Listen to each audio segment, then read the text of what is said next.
Act 1. Shadows over the throne. The grand hall of the royal fortress hummed with tension, the weight of a new era settling over the air like an approaching storm. The glow from torches flickered against the black stone walls, casting shifting shadows on the towering wolf-carved throne at the head of the room. Ilara sat on it, and it still didn't feel like it belonged to her. Her fingers tightened around the silver quill, the parchment before her detailing the final treaty with the Stone-Fang Pack, one of the last outlying groups to formally submit to her reign. She scanned the document, though the words blurred at the edges. Unity, peace, loyalty. Peace had been hard-won. Yet peace, she had learned, was an uneasy thing, fragile and dependent on obedience. And obedience came with its own burdens. Her mates stood near her, silent sentinels of power. Cade was at her right, his broad shoulders tense, silver eyes scanning the room as though expecting a fight to break out at any second. He'd never trust this peace until it had been tested, until it had stood against the fires of war. His need to protect her was suffocating sometimes, but she knew it was just as much a part of him as his wolf. Lucian, lounging lazily to her left, gave a low, amused hum as she hesitated before signing. "What's the matter, goddess? Not used to people doing exactly what you say." Ilara flicked him a glare, though his crimson eyes sparkled with mischief, lips curved in that infuriating smirk. Always the rogue, always pretending not to care. And yet she saw the tension in his posture, the way his fingers toyed absently with the ring on his thumb. He was waiting for something to go wrong. They all were. Darius, ever composed, stood just behind Cade, his hands clasped behind his back, expression unreadable. But his steel-grey eyes tracked her every move. He was the only one of them who looked entirely comfortable in this setting, probably because he'd been groomed for leadership from birth. And then there was Riven, leaning against the far wall, arms crossed, his hazel-green gaze unreadable. Of all of them, he seemed the least concerned about the formalities, though she knew better. Riven never stood still, unless he was waiting to pounce.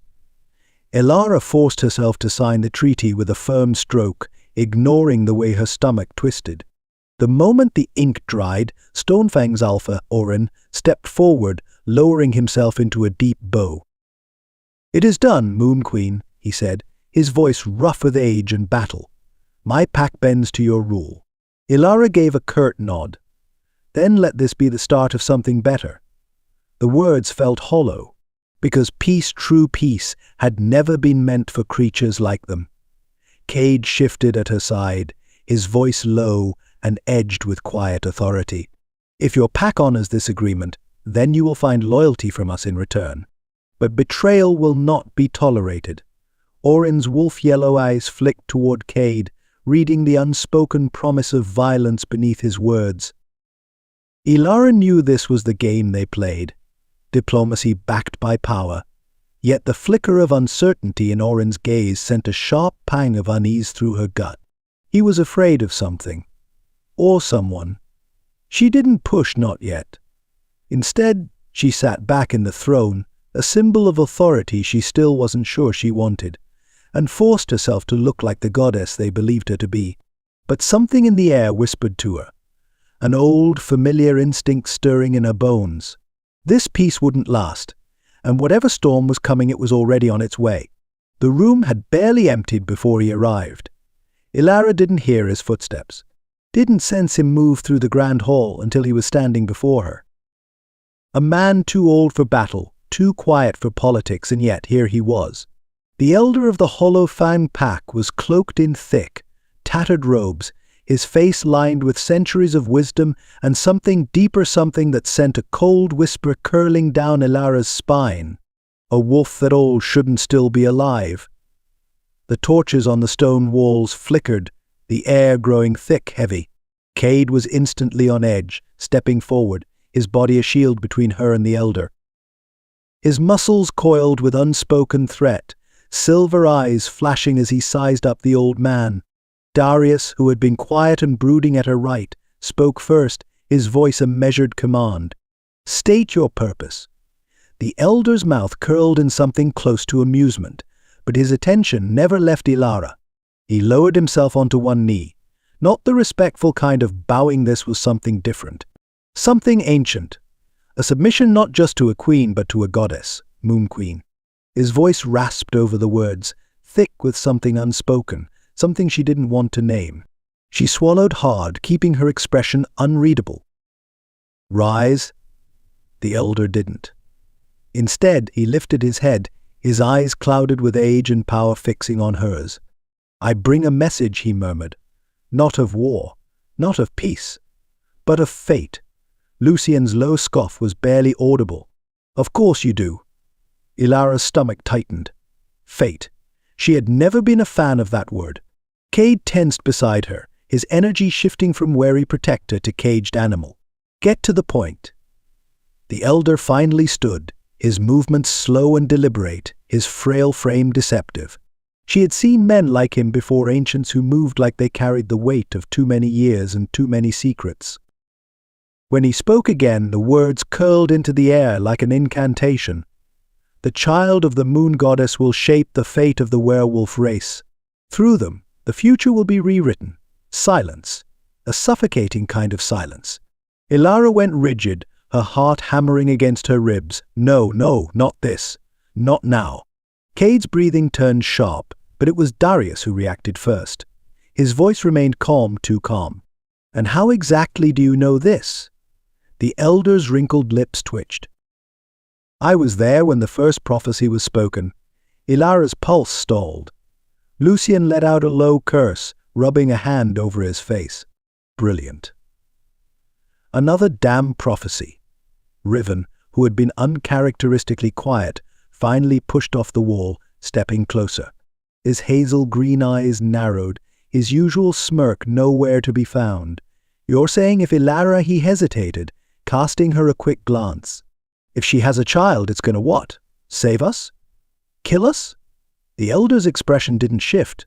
It depends. Cade let out a slow, lethal breath, his hands curling into fists. On what? The elder didn't blink. On whether the child is born of unity or division. The words sank like stone into water. The room felt smaller, the air thicker, pressing against Ilara's skin. No. This was not happening. Ilara forced herself to stand, the movement slow, controlled, deliberate. I don't know what game you're playing, she said, keeping her voice level steady, even as something inside her screamed in protest. But you wasted your time coming here. The elder tilted his head, watching her, as if he expected her to say that. Lucien snorted, shaking his head. You're going to have to forgive our queen, he said dryly. She's not exactly in the market for godly reproduction. The old man's gaze didn't waver. Whether she accepts it or not does not change the truth. Something in Ilara snapped. Her nails dug into the arms of the throne, her pulse hammering. Enough. Cade's hand was already on his sword hilt. She said we're done here, but the elder merely inclined his head. The choice is not yours to make. Ilara felt the room tilt, felt the weight of something unseen pressing against her ribcage. She was not having this conversation. Not now. Not ever. I'm not having a child, she said, every syllable laced with steel. Tell that to your prophecy. For the first time the elder smiled, not cruel, not smug, just knowing. And that terrified her more than anything. He turned toward the massive double doors, his robes whispering against the stone floor as he moved. The future is set in motion, Moon Queen. You cannot stop what has already begun. His words echoed, crawling beneath her skin, burrowing deep into her bones.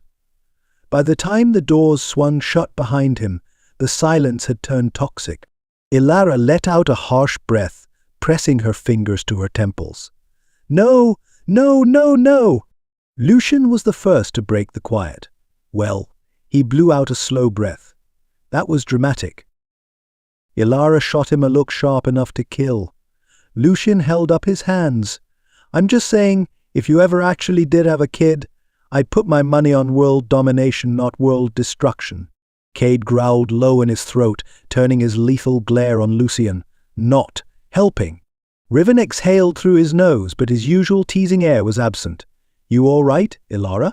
No, she wasn't. But she wouldn't say it. She forced her spine straight, lifted her chin. "It's a prophecy." Nothing more. Darius, who had been silent far too long, finally spoke. His voice was quiet, but edged with something that sent a chill down her spine. "And if it's not?" She turned to face him, but his grey eyes were unreadable. She swallowed, forcing down the weight in her chest. Then she turned on her heel and strode out of the hall, her wolf howling in her veins. Because Darius was wrong. She wouldn't give fate the chance to prove him right. The heavy double doors had barely closed behind the elder before the room exploded. Cade was the first to move, pacing to the edge of the war table, his shoulders tense, rigid, his hands pressed against the polished wood, like he was physically restraining himself from hunting the old man down. Lucian leaned back against a stone pillar, arms crossed, his crimson eyes gleaming with something too sharp to be amusement. Riven sighed and ran a hand through his unruly dark hair, pushing off the wall where he'd been lounging as if none of this had shaken him. But the tight set of his jaw said otherwise. Darius, always composed, stood statue still, his grey eyes fixed on the empty space where the elder had stood, as if still dissecting every word. Ilara could feel the storm building around her, but she wasn't ready for it. Not now. Not when her mind was still clawing for a way out of this madness. Cade was the first to snap. "We can't ignore this." His voice was low, controlled but just barely. "If there's even a chance that prophecy is real, it's not." Ilara cut in, her tone flat. "Absolute." Cade's silver eyes flashed. "You don't know that." Lucia made a mocking noise in the back of his throat, pushing off the pillar. "Come on, Cade." Prophecies are just fancy threats wrapped in bullshit mysticism. They're designed to make people paranoid. Cade turned to him, muscles flexing with barely contained aggression. "And if it's not?" Lucian shrugged. "Then we'll deal with it." His smirk was lazy, but his fingers twitched against his bicep where they were crossed. Fear. Ilara saw it, felt it. He was terrified of the idea. He just wouldn't admit it. Darius finally spoke, his voice measured, calculated. The elder didn't come here to speculate. He was certain. His eyes flicked to Ilara, sharp, assessing. "And so were you." Ilara stiffened. He tilted his head slightly. "Your scent changed the second he said it." A muscle in her jaw twitched, because it was ridiculous. Cade's fingers dug into the edge of the war table. "It's not ridiculous, Ilara." His voice was low, lethal, not in anger but in fear. "If this prophecy is real, then the future of our entire race depends on you." Pressure. Suffocating. Crushing. Ilara felt it wrap around her throat like an invisible noose. The future of their entire race. On her. On her body. She felt her wolf rear back inside her, felt her own pulse quickening as if she were trapped in a cage too small to breathe in. "Do you hear yourself?" she snapped, stepping away from the throne.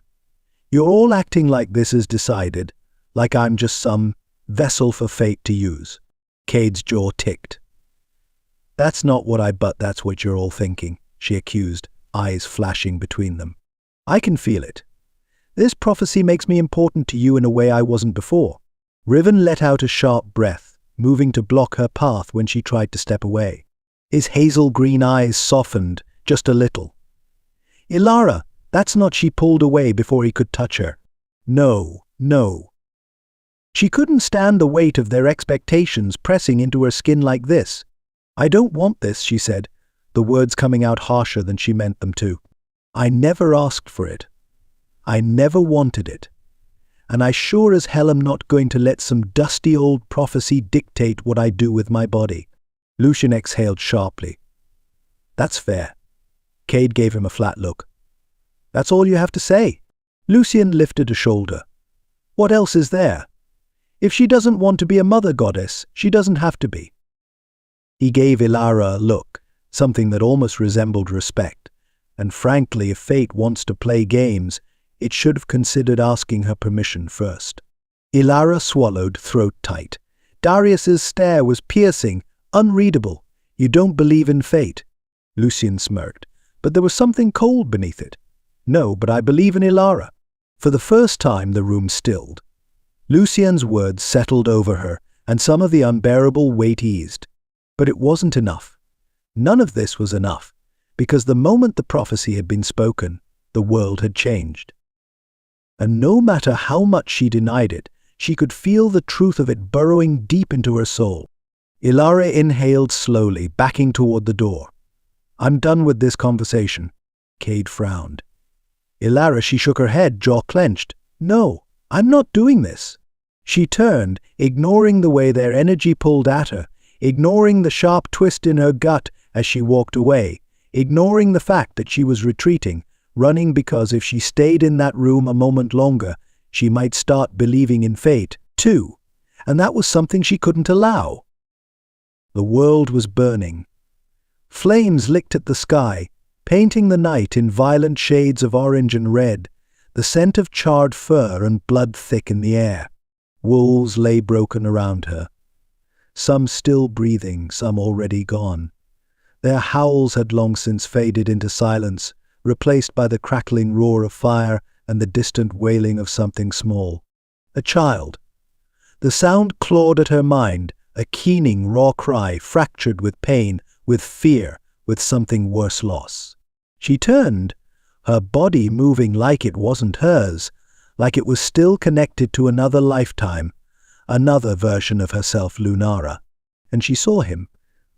A man with glowing silver eyes, standing at the edge of the destruction, blood soaking his hands, his lips curled in something that wasn't quite a snarl, wasn't quite a smile. "You did this," he said, voice thick with something unreadable, something that made her stomach lurch. Her breath hitched. No, I didn't." Her throat was raw, her lungs choked with smoke, but she couldn't move, couldn't breathe. Couldn't. The child screamed again. Her head snapped toward the sound, and suddenly she was running, pushing through smoke and death, her pulse hammering. The air thickened, reality warping as her vision blurred, faces shifting, the past and present bleeding together in a way that didn't make sense. And then she saw her, a girl barely old enough to walk, curled among the ruins, her tiny body trembling, wrapped in the tattered remains of a cloak bearing the sigil of the moon goddess. Ilara's breath stalled. The child looked up and silver eyes met silver eyes. A jolt of recognition, of soul-deep horror tore through her. Not just any child, hers. A hand grabbed her from behind, wrenching her backward. She screamed, and the world collapsed. Her chest heaved, sweat dampening the sheets, her pulse hammering loud, fast, frantic in her ears. She jerked upright, her lungs burning, her hands fisting the silk covers as she dragged in a shaky breath. Just a dream. Just a dream. But it hadn't felt like a dream. It had felt like a memory. Her entire body trembled, the phantom scent of fire and blood still clinging to her skin. She pressed her fingers to her temple, trying to shake it, to ground herself.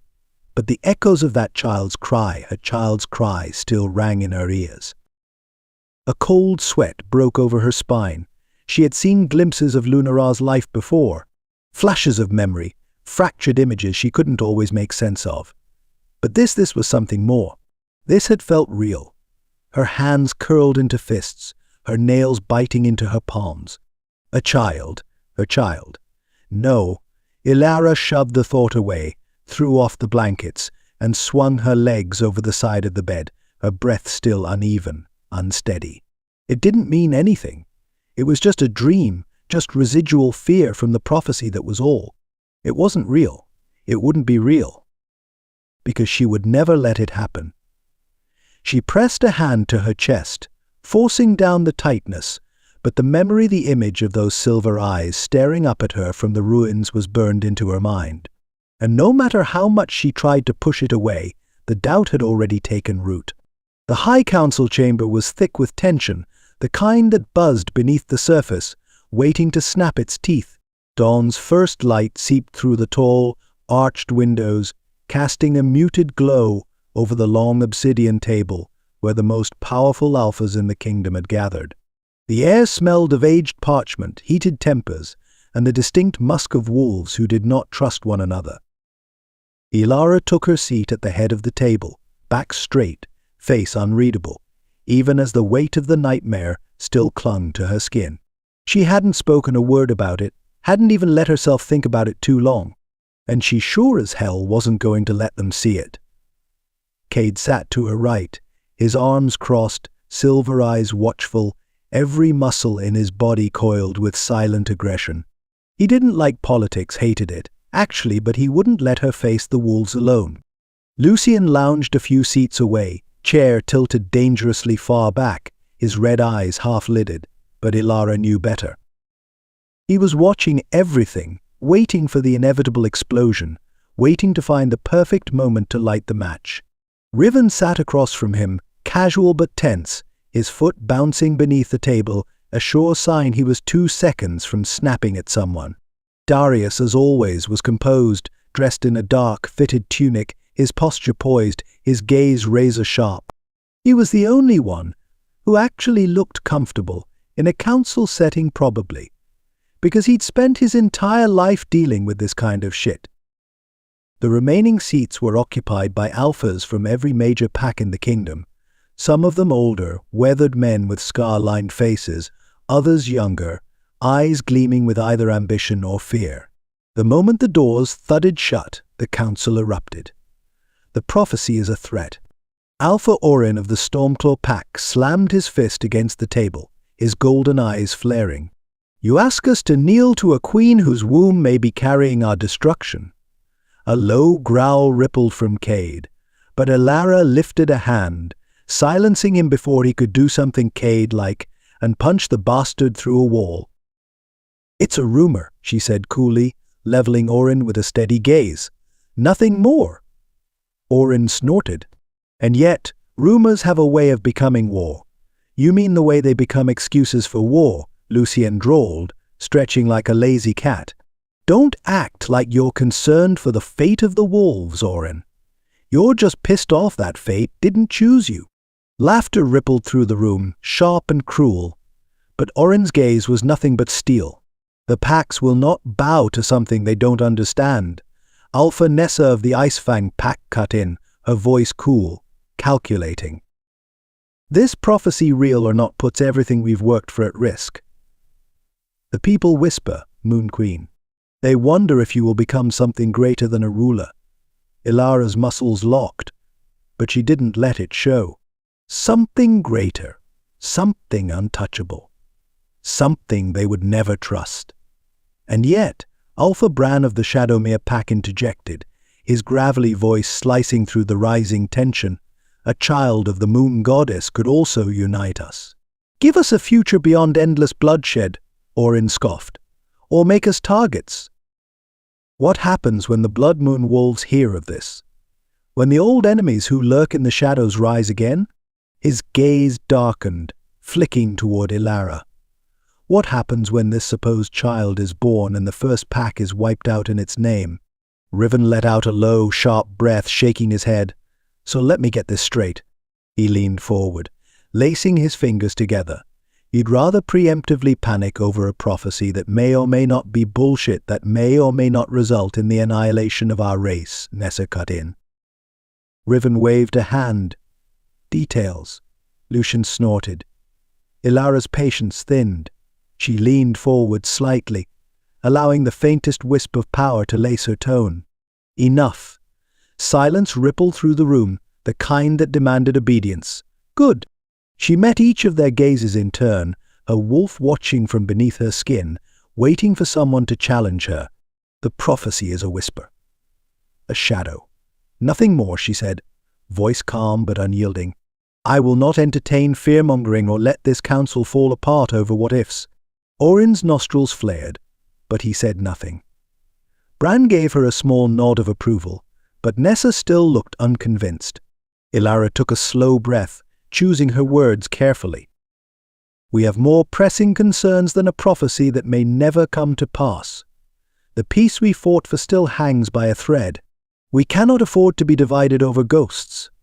Some ghosts," Darius murmured, "have a way of returning. A chill slid down her spine, but she kept her expression impassive.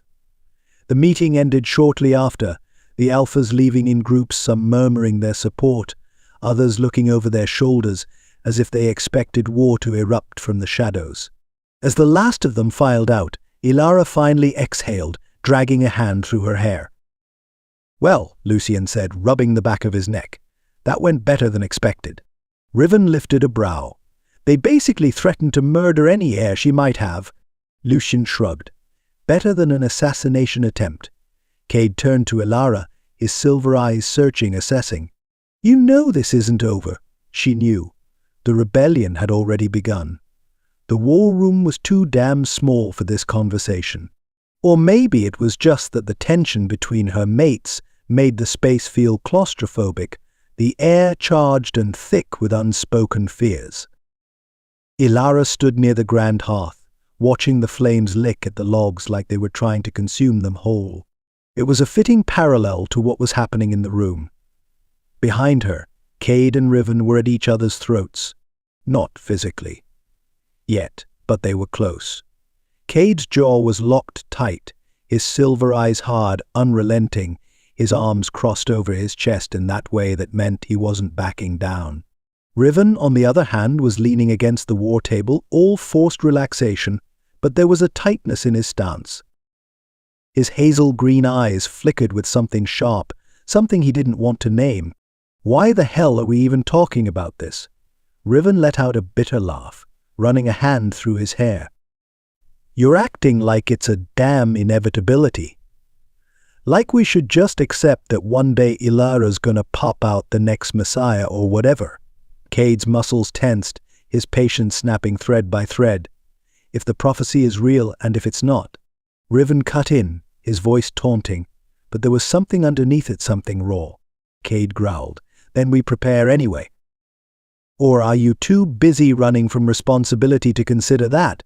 Riven's eyes flashed, the teasing mask fracturing. "You think I'm scared of responsibility? That's cute, Cade, real cute. But this isn't about planning for an imaginary child." His lips curled. "This is about control. You love it, don't you? The idea of preparing for something before it even happens.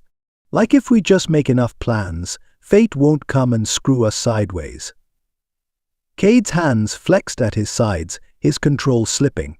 "I don't care what fate does." "But if there's even a chance, there's always a chance," Riven snapped, stepping forward. "That's life. And if you think enough." Ilara's voice cut through the air like a blade. They both stopped, tension crackling, their wolves pushing against their skin, daring the other to take the next step. Ilara dragged in a slow breath, her nails biting into her palms. She was tired. Tired of this conversation. Tired of the prophecy hanging over her like a noose. Tired of the way her mates kept acting like her body belonged to something bigger than her. "You're all arguing over nothing," she said, her voice cold. "Because it's not happening." Cade frowned. Ilara, she turned, locking eyes with him, feeling the weight of what she was about to say settle deep in her chest. "I'm not going to be pregnant," she said, deliberate, firm, absolute. The room stilled. Lucian, who had been silent up until now, let out a slow breath. "Well, that settles that." Cade's eyes darkened, his body going rigid, his wolf bristling. "You don't know that." Ilara's jaw tensed. "Yes, I do." Darius, who had been watching from the shadows, arms crossed, finally spoke. His tone was quiet but edged with something dangerous. "And if the prophecy forces your hand?" Ilara's pulse spiked. She turned on him, anger flaring in her veins. "No prophecy forces my hand. No prophecy decides my future." Riven let out a sharp, bitter laugh. "Well, that's the difference between you and the rest of the world, sweetheart. We don't all get to choose." Her throat tightened. Because that was the fear none of them would say out loud. That choice would be taken from her. That she wouldn't have control. That fate would rip the decision from her hands, whether she wanted it or not. "No," her voice was steady. "I will not let my body be a battleground for people who think they know what's best for me." Cade opened his mouth probably to argue, because that's what he did, but she was done. With all of them. With this conversation. with the way they kept talking about her like she wasn't in the room. She turned sharply on her heel, heading for the door. "Ilara," Cade called after her, his voice low, frustrated, conflicted. She didn't stop. Didn't look back. Because she wasn't giving this prophecy, this argument, this fear another second of her energy. She was not some mystical womb meant to fulfill a fate she hadn't asked for. She was not going to let this consume her, and she was not going to break. She stormed into the hallway, slamming the door behind her. Her wolf snarled in agreement. But the moment she was alone, the moment the heat of the fight cooled, something cold slithered up her spine. A feeling. A whisper in the back of her mind, as if fate had just shifted. As if she had just set something in motion, and there would be no stopping it now. The night air carried the scent of damp earth and pine, crisp and sharp against the lingering warmth of the fading sun. Ilara inhaled deeply, letting it ground her, letting it settle the unease that had been coiling in her gut since the council meeting. The fortress had felt too suffocating, its walls pressing in on her, the weight of expectations crushing. Out here, at least, the sky stretched wide and endless. The whisper of the wind in the trees a far more welcome sound than the voices of those who would decide her fate for her. Lucien walked beside her, unnervingly silent. She flicked a glance at him, finding his red eyes shadowed, unreadable in the dimming light. Lucien was many things: cocky, insufferable, endlessly amused by chaos, but silent was rarely one of them. That was how she knew. He felt it too. The weight of it, the expectations, the fear. The prophecy had shaken all of them, but Lucien, he wasn't reacting like the others. Cade wanted to plan. Darius wanted to calculate. Riven wanted to deny. But Lucien was watching, waiting. Thinking. She stopped walking, turning to face him. "Say it," he raised a brow. "Say what?" Her patience was razor thin. "Whatever's in that pretty little head of yours." That smirk she hated, the one that usually made her want to either punch him or kiss him, flashed across his lips. But it didn't reach his eyes. "Ilara, you assume I spend my nights brooding over the possibility of our very own wolfapocalypse." He sighed dramatically, stretching his arms behind his head. "I hate to disappoint, but I prefer my nightmares with a little more variety." She scowled. "Lucien." His smirk faded just a little. "Fine." He took a step closer, his eyes gleaming. "You're terrified." Her breath hitched. "I'm not, you are," he murmured, tilting his head, studying her like she was a puzzle he was piecing together. "And it's not just about the prophecy, is it?" Her throat tightened. She looked away, staring at the darkened tree line, but she felt him shift even closer, his warmth pressing against the cool night air. "Ilara." His voice was softer now. Lower. She clenched her jaw. "If I have a child, I stop being me." Lucien went completely still. Her heart pounded, and once the words were out, they just kept coming. "They won't see me as a leader. They'll see me as a womb, a vessel for some damned prophecy. I'll stop being," she swallowed, throat tight. "I'll stop being free." Lucien exhaled slowly, running a hand through his silver-streaked hair. "So that's it." She turned to glare at him. "Yes, that's it. And before you start with your usual smart-ass remark, Ilara." His voice was different now, not teasing, not amused, raw. Her stomach twisted.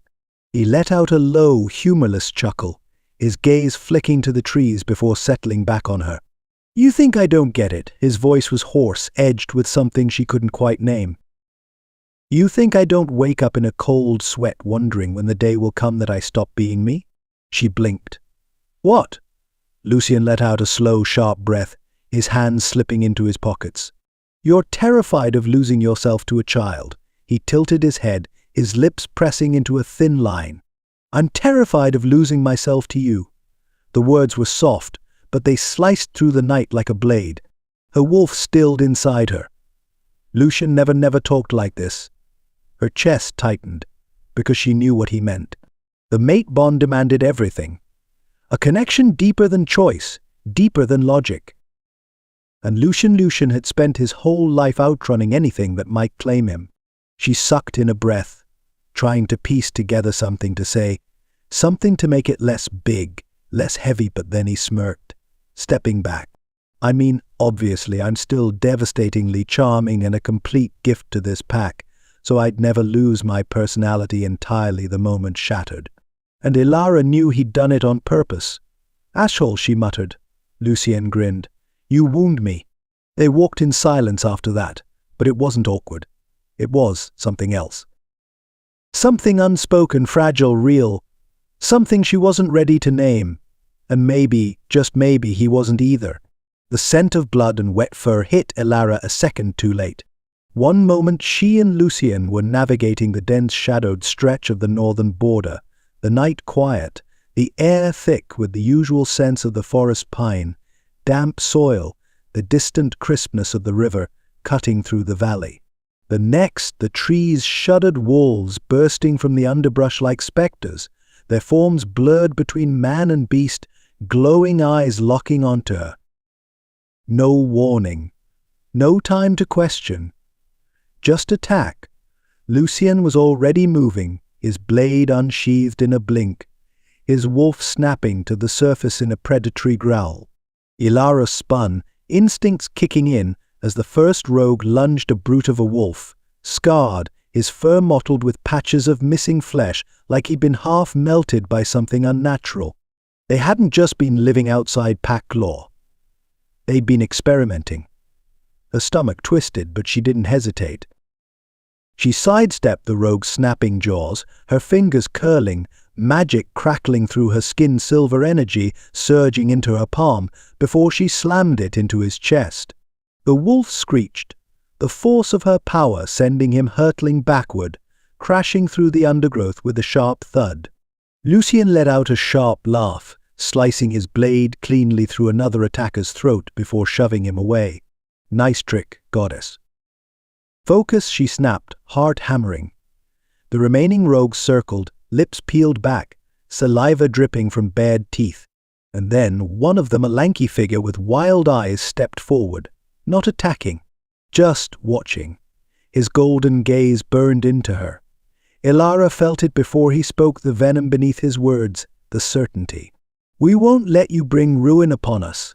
The final word barely left his mouth before he spat at the ground, turned and melted into the trees, the others following swiftly after, vanishing like wraiths, leaving nothing but the echo of their threat.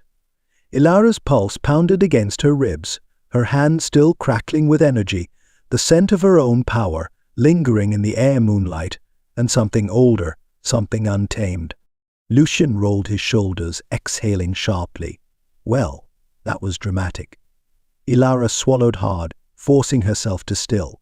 They knew. Lucien's smirk was thin. They more than knew. They acted on it. She didn't say it. Didn't have to. The prophecy wasn't just causing whispers in council rooms anymore. It was turning into a reason to kill. Her hands curled into fists. "Come on," Lucien murmured, voice softer now, his fingers brushing her lower back, grounding her. "Let's get back. The others need to hear about this." Ilara nodded once, but even as they started back toward the fortress, that rogue's voice echoed in her skull. "We won't let you bring ruin upon us," because it wasn't just a prophecy anymore. It was war. The fortress loomed ahead, a hulking mass of black stone and flickering torchlight, its towering walls meant to keep enemies out, but tonight they felt like they were keeping something in.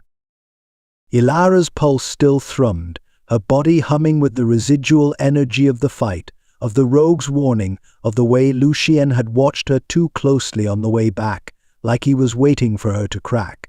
She wouldn't. Not for this. Not for a prophecy that had no right to dictate her future. Lucien's presence beside her was steady, his long strides easy despite the tension coiling in his frame. "You going to tell them, or should I?" Her jaw tightened. Tell them what? That some rogue mutts spat out the same doomsday bullshit the council's been whispering about for days. Lucien's lips twitched, but there was no humor in it. That's one way to put it. She exhaled sharply, running a hand through her wind-tangled hair. It doesn't change anything. Lucian arched a silver brow. Doesn't it? No, it couldn't. Because the moment she let this prophecy sink its claws into her, let it dictate her choices, she'd already lost. She wasn't a pawn. Not to fate. Not to anyone. Her hands curled into fists, nails biting into her palms. Lucian watched her in silence for a beat before letting out a low, knowing hum. You've made up your mind, haven't you? She turned to face him, her heartbeat steady now, sure. I won't let fear of a what-if define me. Lucian studied her, something dark, unreadable flickering in his crimson eyes. Brave of you. Practical of me, she corrected.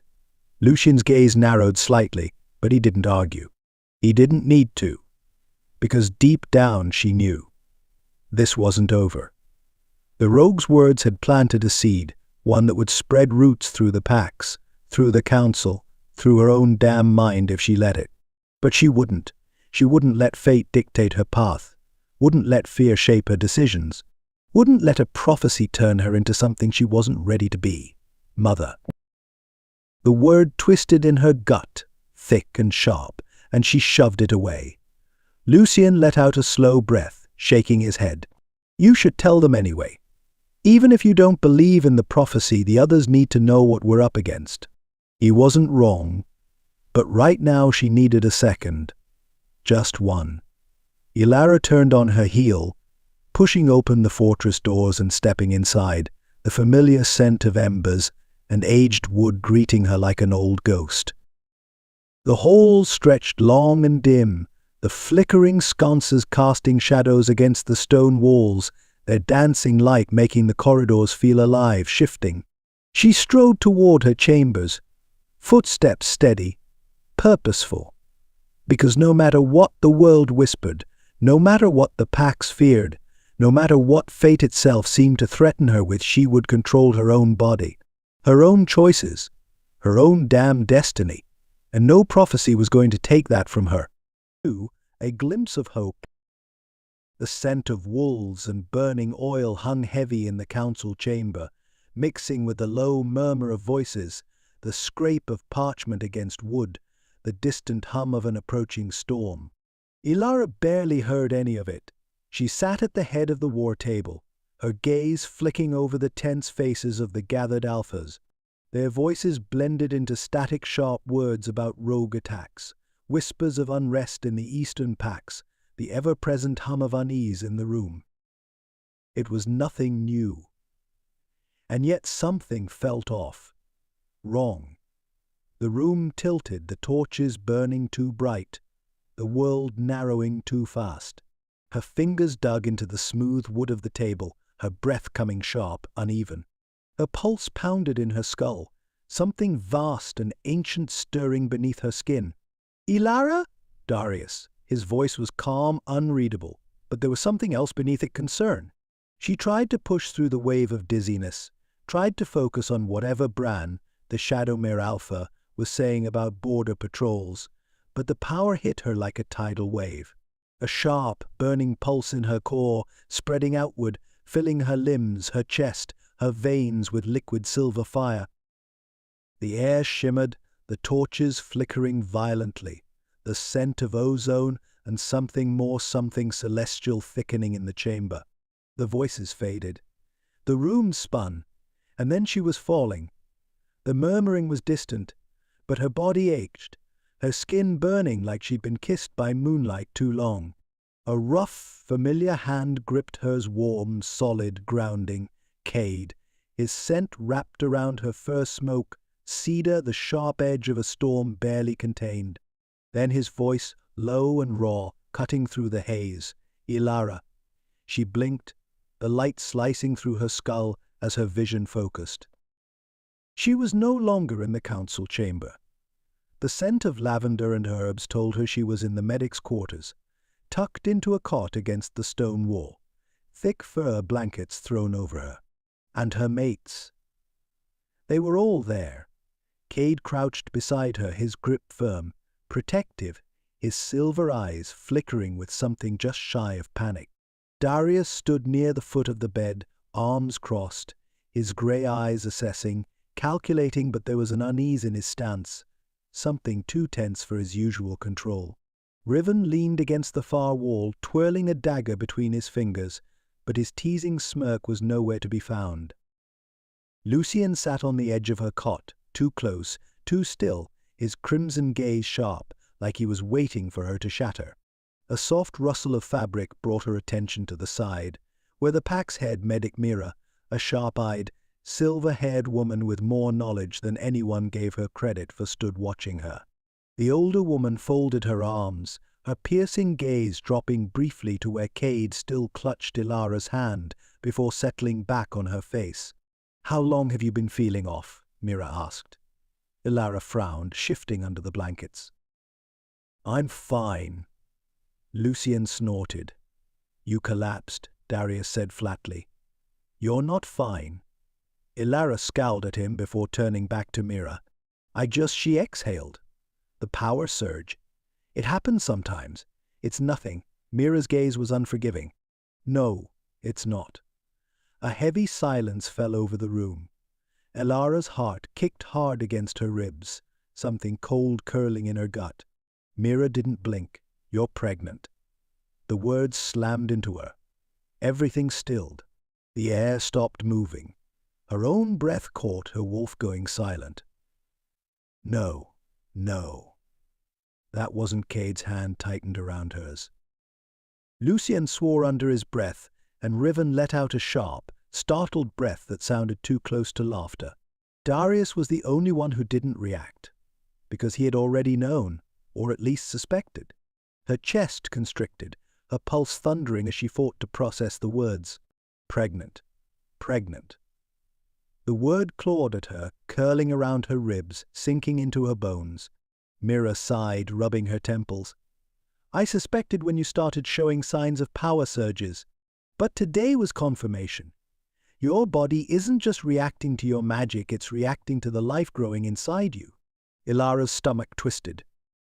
She felt like she was drowning, her lungs struggling to pull in enough air. "No," she whispered. "Not yet. Not now." She wasn't ready. She had barely figured out how to be a queen. How the hell was she supposed to be a mother? She had fought this, denied it, told herself she had time. The prophecy wasn't supposed to be real. And yet here it was, ripping through her like a storm she had no way of stopping. Lucian exhaled, rubbing a hand down his face. "Well, shit." Riven let out a rough, humorless laugh, shaking his head. "So, does this mean I have to stop making terrible jokes about fatherhood? Or—" "Riven?" Cade growled, his grip on Ilara's hand tightening. Ilara barely heard them. She was too busy trying to breathe. Trying to grasp onto something, anything, that would keep her from falling apart. Darius finally spoke, his voice calm, measured, but there was something heavy beneath it. "We need to prepare." She turned to him sharply, her vision swimming. No, she wasn't ready to have this conversation. She wasn't ready for any of this. Cade shifted closer, his free hand brushing against her knee, his touch warm, solid, anchoring. "Ilara, her voice broke. She pulled away from his touch, shaking her head. She needed space, needed air, needed time.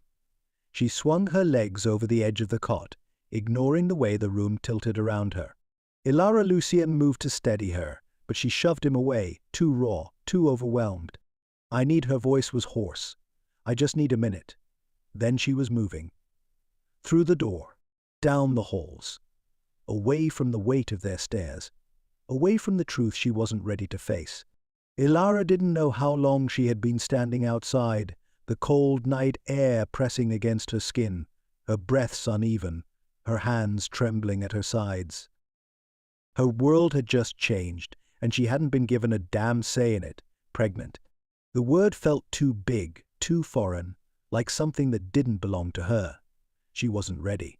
Hell, she hadn't even had time to process the idea of it happening at all, and now the door behind her swung open, and she tensed, already knowing who it would be before the scent of cedar and storm wrapped around her.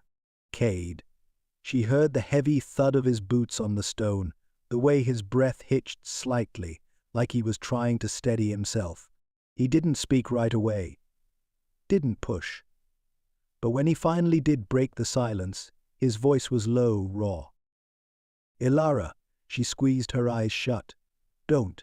She didn't want to hear the weight of his emotions. She couldn't. Because if she did, she might just break. Too late. Cade stepped closer, his body radiating tension, the sheer force of his presence pulling at her like gravity. "Look at me." His voice was barely above a whisper, but it commanded. She did. And it was a mistake. Because Cade, this man, this alpha, this force of nature who had fought beside her, bled for her, killed for her, he looked at her like she was something fragile. Like he was afraid to touch her in case she shattered. And she couldn't take that. "Say something," she whispered, her voice hoarse. Cade exhaled sharply, raking a hand through his hair, his silver eyes flashing with a war of emotions. "I don't know what the hell to say." Neither did she. A breath, long and slow, before he said, "I want to be happy." His voice was tight. "But I'm fucking terrified." She sucked in a sharp breath, her chest tightening. He swallowed hard, his voice lowering. "This world, Ilara, it's dangerous enough as it is." And now his fingers curled into fists. "Now I have something else to lose. Her, the baby. Everything." Ilara took a step back, shaking her head. "We don't even know if this prophecy is real." Cade's jaw ticked. "And if it is?" She didn't answer. Couldn't. The door swung open again, breaking the thick tension, and Lucian stepped out. Except he wasn't Lucian. Not the cocky, smug, always ready to infuriate her Lucien. He was silent, still. His red eyes looked distant, sharp like he wasn't entirely here. Lucian didn't do silent. And yet he said nothing. Just stared at her like he was seeing something he wasn't ready to face. His usual smirk was gone, his arms hanging loose at his sides like he wasn't sure what to do with them. It was unnerving. Riven came next, the door swinging behind him, and his energy was the exact opposite of Lucian's. Chaotic, restless. He dragged a hand through his dark waves, letting out a breathy, half-hysterical laugh that held no real amusement. "Well, shit." Ilara clenched her jaw. "Riven, are we even ready for this?" He let out a sharp exhale, pacing now. "I mean, this is fuck. This is big." Ilara's chest tightened further, because she didn't need to be reminded of that. Cade shot Riven a warning glare, but Riven wasn't finished. "We're alphas," he said, gesturing wildly. "We fight, we bleed, we kill, we survive. But we don't," he gestured vaguely toward her stomach. "We don't do this." Lucian finally spoke, his voice quiet. She didn't choose this. The words settled like lead in the air. Ilara swallowed. No, she hadn't. But fate hadn't asked. And she had a sick feeling it never would. A heavy sigh came from the doorway, and Darius stepped out, his hands tucked neatly behind his back, his expression as unreadable as ever. But there was something almost calculating in his gaze. "Panic helps no one," he said, voice even. "We need a plan." Cade's head snapped toward him, his silver eyes darkening. A plan for what? Darius arched a perfectly unimpressed brow. For keeping her and the child alive. A heavy silence slammed between them. Ilara stiffened. "I'm not, you are." Darius's tone left no room for argument. "And we are surrounded by people who fear that prophecy." His sharp gaze flicked to her stomach. "If word of this gets out, it won't be seen as a cause for celebration." Ilara felt sick. Because he was right. This wasn't just about her. It was about power. Fear. Control. And she had just become the most valuable or most dangerous thing in the kingdom. Lucian muttered a curse under his breath, shaking his head. "This is going to get ugly, isn't it?" Darius's expression didn't change. It already is. Riven let out a long exhale, dragging a hand down his face. "So what do we do?" Darius looked at Ilara, something dark, certain, unyielding in his gaze. "We fortify defenses. We keep this secret for now." Ilara opened her mouth to argue, to say that she wouldn't be hidden, wouldn't be made into some delicate thing to be locked away. But she wasn't just protecting herself anymore. Her fingers brushed absently over her stomach. Cade caught the movement, his wolf watching her carefully, as if waiting to see if she would break. Lucian shifted, rubbing a hand over his face, still shell-shocked, still processing. Riven blew out a slow breath. "All right, so we keep it quiet." "Play it safe." He hesitated. "And then what?" Ilara inhaled slowly, steadying herself. And for the first time since Mira had spoken those words, since the world had tilted beneath her feet, she forced herself to breathe. Because this was happening. No matter how much she had tried to deny it, fight it, run from it. It was real. And she would not let fate decide what came next. Her gaze lifted, locking onto Cade's. "I don't know," she admitted softly. Cade exhaled, his fingers finally releasing their death grip from his knees. His silver eyes softened just a little. "We'll figure it out," he murmured. And maybe, just maybe, they would. The night air carried a cool hush, wrapping around the fortress like a living thing. Outside, the world slept, but inside Ilara was still awake, still unraveling, still coming to terms with a truth she had no choice but to face. Her room was quiet, save for the faint crackle of the fire in the hearth, its glow casting flickering shadows across the stone walls. The bed behind her was empty, untouched, but she didn't lay down. She couldn't. Instead, she stood by the window, staring at the moonlit horizon, at the distant stretch of dark forests and winding rivers that marked the lands under her rule, her kingdom, her people, and now, her child. The thought still sent a sharp pang of disbelief through her, the weight of it too much, too soon, too impossible. She exhaled slowly, pressing her fingers to her temples, willing herself to breathe past the fear. Because the fear was there, thick and unrelenting, curling around her ribs like a vice. Fear of what this meant. Fear of what she would become. Fear of what she could lose. Her mates had all reacted differently, Cade with protective determination, Lucian with silent shock, Riven with restless unease, and Darius with calculated resolve. And her? She'd run? Not physically, but emotionally, burying herself beneath her own resistance, her own terror. She had spent her life fighting to be free, to carve her own path, to ensure no one, not fate, not prophecy, not even her mates would decide for her. And yet, here she was. Something else growing inside her, something that could rewrite everything. Her fingers trembled as they slid to her stomach. She hesitated. Then, slowly, cautiously, she placed her palm flat against her abdomen. At first there was nothing.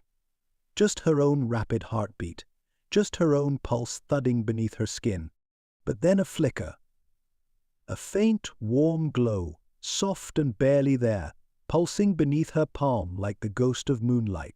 Ilara sucked in a sharp breath, her throat tightening, her wolf stirring beneath the surface, watching. She had felt power before, had wielded it, had mastered it. But this was different. This wasn't the kind of power meant for war, for destruction, for ruling. This was creation. This was something that wasn't just hers. This was theirs. Her wolf did not fight it. Her heart did not reject it. For the first time, something other than fear bloomed in her chest. Something tentative, delicate hope. Maybe this wasn't just an omen of doom. Maybe this child, her child, could bring true unity. Maybe, for the first time, she wasn't just fighting to survive the present. Maybe she was fighting for the future. Her fingers curled slightly, pressing against the faint warmth beneath her skin. And this time, she didn't pull away. The rhythmic pounding of hooves against the earth echoed through the crisp morning air, blending with the distant whisper of the wind through the towering pines. The dawn sky stretched above them, painted in cool blues and soft golds, the first light of day illuminating the caravan of riders making their way through the northern valley. Ilara rode at the front of the group, her posture straight, steady, her expression composed, despite the storm of thoughts raging beneath the surface. This was it, her first official act as queen since the prophecy had shattered everything. And even though she hadn't wanted this crown, had fought against the weight of it, she wore it now, and she would wear it well. The neighboring packs had been uneasy since her ascension. Some saw her rule as a blessing, a chance at unity. Others saw her as a threat, a ticking bomb, a womb carrying either salvation or destruction. That thought sent a flicker of unease down her spine, but she shoved it away, focusing on the task ahead. This wasn't just a show of strength, it was a test to see who was with her, and who was already preparing to stand against her. A sharp click of reins beside her pulled her attention to Cade, riding his massive black stallion like he was born in the saddle. His silver eyes flicked to her, unreadable, assessing, always watching, always protecting. "You're tense," he murmured, voice low enough that only she could hear. Ilara didn't glance at him. "I'm always tense." His lips twitched, but there was no humor in it. "You shouldn't be." She let out a breath, keeping her gaze on the winding road ahead. "You think I should just relax while walking into a den of wolves who might want me dead?" Cade's grip on the reins tightened. "I think," he said evenly, "that you should remember exactly who you are." A flicker of something warm and sharp coiled in her chest. Not just their queen. Not just a ruler with a prophecy looming over her head. She was Ilara, and she had never bowed to anyone. Lucien let out a low, amused hum from behind them, his stallion keeping pace effortlessly. "You know, if this whole goddess-queen thing doesn't work out, you could always take up motivational speaking, Cade." Cade shot him a look. "And if you don't shut up, you'll be taking up a new hobby, dodging my fists." Lucien grinned. "Ah, there it is. I was starting to think you'd lost your bite." Riven, riding on Ilara's other side, snorted. "Cade? Lose his bite? Please. That man wakes up in the morning ready to fight the wind." Cade growled. Ilara sighed, rubbing her temple. "You're all exhausting." Lucien smirked. "And yet you'd be lost without us." She rolled her eyes, but the tension in her chest eased just a little. Even now, when the stakes had never been higher, when everything rested on the success of this alliance, they were still them. Still her mates. Still the men she would fight beside, rule beside, bleed beside. And no matter what the packs said, no matter who whispered of rebellion in the shadows, she would remind them exactly who the hell they were dealing with. The library was older than the fortress itself. A vast, towering chamber of stone and shadow, its walls lined with endless shelves, each one packed with ancient tomes, crumbling scrolls, and records so old the ink had begun to fade. The scent of parchment and dust filled the air, thick and heady, mixing with the lingering smoke of the torches lining the walls. Ilara traced a finger over the spine of a heavy leather-bound book, her wolf stirring beneath her skin. Something about this place felt wrong, or maybe not wrong, maybe just forgotten. The knowledge locked inside these walls had been kept from the world for centuries, and now they were about to rip it open. Darius was already seated at the massive oak table in the center of the room, books and scrolls piled around him like a man on a mission. His grey eyes were sharp, scanning the text in front of him with a focus so intense Ilara half wondered if he'd forgotten they were even here. Cade stood behind him, arms crossed, silver eyes flicking between the texts and Darius's ever-growing obsession. Lucien leaned lazily against a bookshelf, but the way his red eyes flickered over the room told her he was watching everything. Riven, predictably, was half asleep in a chair, balancing a dagger on his fingertip. "So," he muttered, not bothering to look up. "Anyone gonna explain why we're digging through moldy bedtime stories?" Darius didn't even blink, because this isn't just a story. He lifted an aged tome, its cover cracked with time. "It's history." Ilara moved closer, peering at the open pages. The handwritten script was barely legible in some areas, the faded ink bleeding into detailed illustrations, wolves with glowing red eyes, sigils drawn in thick, inky strokes, and she stilled. A crescent moon dripping with blood. Something in her gut clenched. "This isn't just any history," Darius continued, voice quieter now. "Reverent. It's the Blood Moon Wolves." Cade's posture tightened. "The lost dynasty." Darius nodded. banished centuries ago for forbidden magic. He tapped the elegant script beneath one of the sketches. They claim to be the purest werewolves, direct descendants of Lunara's first creation. Ilara's stomach turned. She swallowed, forcing herself to keep her voice steady. And what exactly did this pure bloodline want?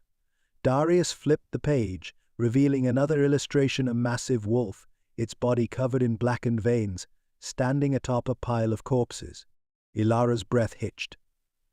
They wanted power, Darius murmured. And they were willing to destroy anyone who stood in their way. The words settled uneasily between them. Lucian exhaled, rubbing a hand over his face. Great. So, we're talking about a pack of self-righteous cultists with a god complex. That's comforting. Darius shot him a sharp look. They weren't just a pack. They were an empire. Cade leaned forward, eyes locked on the book. And they believed their bloodline tied back to Lunara. Darius nodded. That's why they were feared. Why they were cast out. He tapped the next passage. According to this, their leader, the Blood Moon Alpha, was said to have possessed Lunara's power. Ilara's pulse pounded. Lunara's power. Her power. Lucian let out a low whistle, shaking his head. I don't like this. Cade ignored him. Do we know where they went? What happened to them? Darius hesitated. Then he turned the page. The script was bolder here, harsher, like whoever wrote it had done so in a rush. In fear. They were erased. His voice was barely above a whisper, or so history says. Lucian scoffed. Right. Because people who worship their own bloodline as divine totally just vanished into thin air. Riven cracked an eye open, finally interested. What's your bet, Lucian? Secret underground cult, or creepy ancient blood magic? Lucian exhaled sharply. Both. Definitely both. Cade ignored their usual bickering, turning to Darius. You think they're still out there? Darius didn't answer. Didn't need to. Ilara could see it in the tightness of his jaw, the way his fingers gripped the book, the way his wolf was coiled, waiting. He wasn't obsessing over this for fun. He felt it, too. Something wasn't right. And if the Blood Moon wolves were still out there, then this prophecy wasn't just a threat. It was a war waiting to be unleashed. Ilara straightened, shoving aside the unease crawling up her spine. We investigate, she said firmly, locking eyes with Cade. We find out exactly what happened to them and if they still exist. Cade nodded. Lucian sighed. Fantastic, we're hunting a ghost pack. What could possibly go wrong? Ilara glanced down at the illustration of the Blood Moon Alpha. The red crescent burned into his chest, and ignored the way her stomach twisted. Because she already knew. Everything. Everything could go wrong. The fortress was quiet. The kind of quiet that pressed in around her, not peaceful, but heavy, filled with unspoken things, thoughts that shouldn't be voiced but lurked beneath the surface, waiting. Ilara leaned against the stone balcony railing, staring at the moonlit stretch of trees beyond the walls, the night air cool against her skin. She should be in bed. She should be sleeping, should be resting for the days ahead, for the alliances that needed forging, for the enemies that lurked in the shadows, waiting to strike. But her mind was too full, too restless, and no matter how hard she tried, she couldn't stop thinking about what they had found in the grimoires. The Blood Moon Wolves, a lost dynasty, a cursed line, and now a prophecy that tied her to it. A sigh cut through the quiet behind her, followed by the scuff of boots against stone. She didn't turn. She already knew who it was. Couldn't sleep either. Riven's voice was low, edged with exhaustion.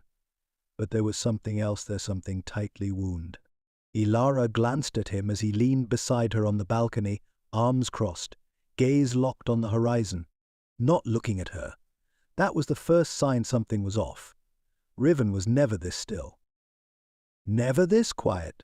Since when do you brood? She teased lightly.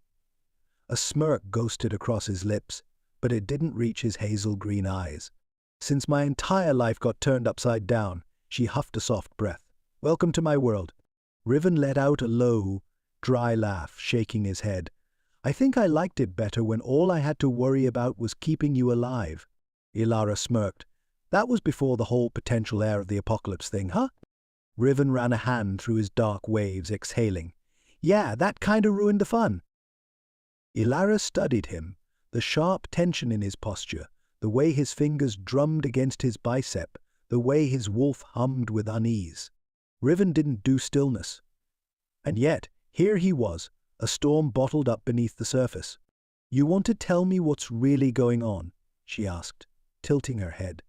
He let out a breath that wasn't quite a sigh, wasn't quite a curse. Then, finally, he turned toward her, resting his elbows on the railing, gaze unreadable. I'm not father material, Ilara. The words were soft, raw, like he wasn't used to saying them out loud. Ilara blinked, caught off guard by the quiet confession. He let out a low, humorless laugh, running a hand down his face. Hell, I don't even know if I'm mate material. I wasn't exactly raised to be this. He gestured vaguely between them. Part of a pack. Part of a whatever the hell this is.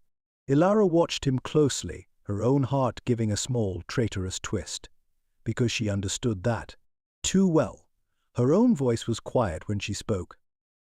Neither was I. Riven's gaze snapped to hers, something shifting behind his eyes.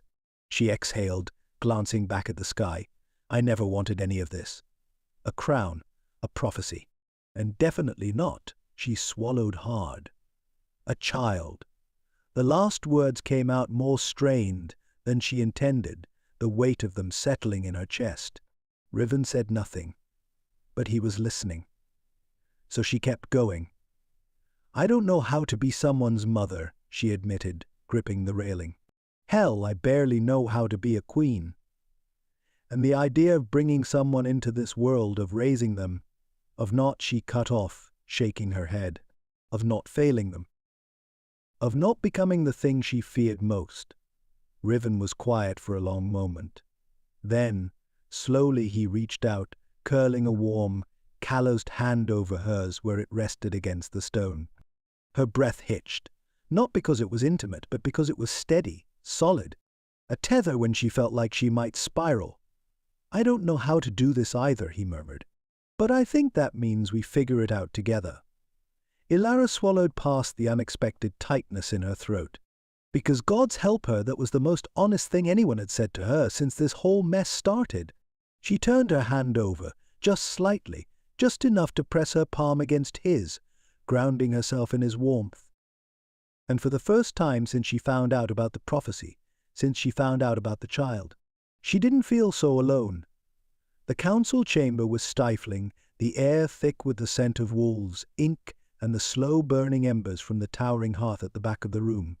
Ilara sat at the head of the long obsidian table, her hands folded in her lap, her posture poised, every inch the queen they expected her to be. And yet, it wasn't enough. It never was.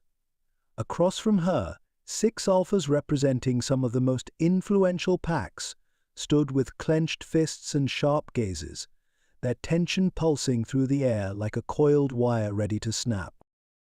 She could hear their wolves stirring beneath their skin, snarling beneath their masks of civility. Alpha Orin of the Stormclaw pack, a grizzled, broad-shouldered man with deep-set golden eyes, was the first to speak. The rumors spread faster than you can control, Moon Queen. His voice was rough, each word weighted with unease. Ilara arched a brow. Rumors? Orin's lip curled slightly. That you carry a child who could either unite or destroy us. The words settled like stone in her chest, but she didn't flinch. This wasn't news to her. She'd known the whispers would come.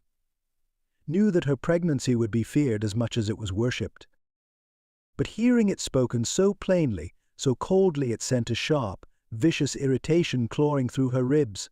Another alpha, Ness of Icefang, stepped forward, her expression tight, unreadable, but her tone dripping with controlled condescension.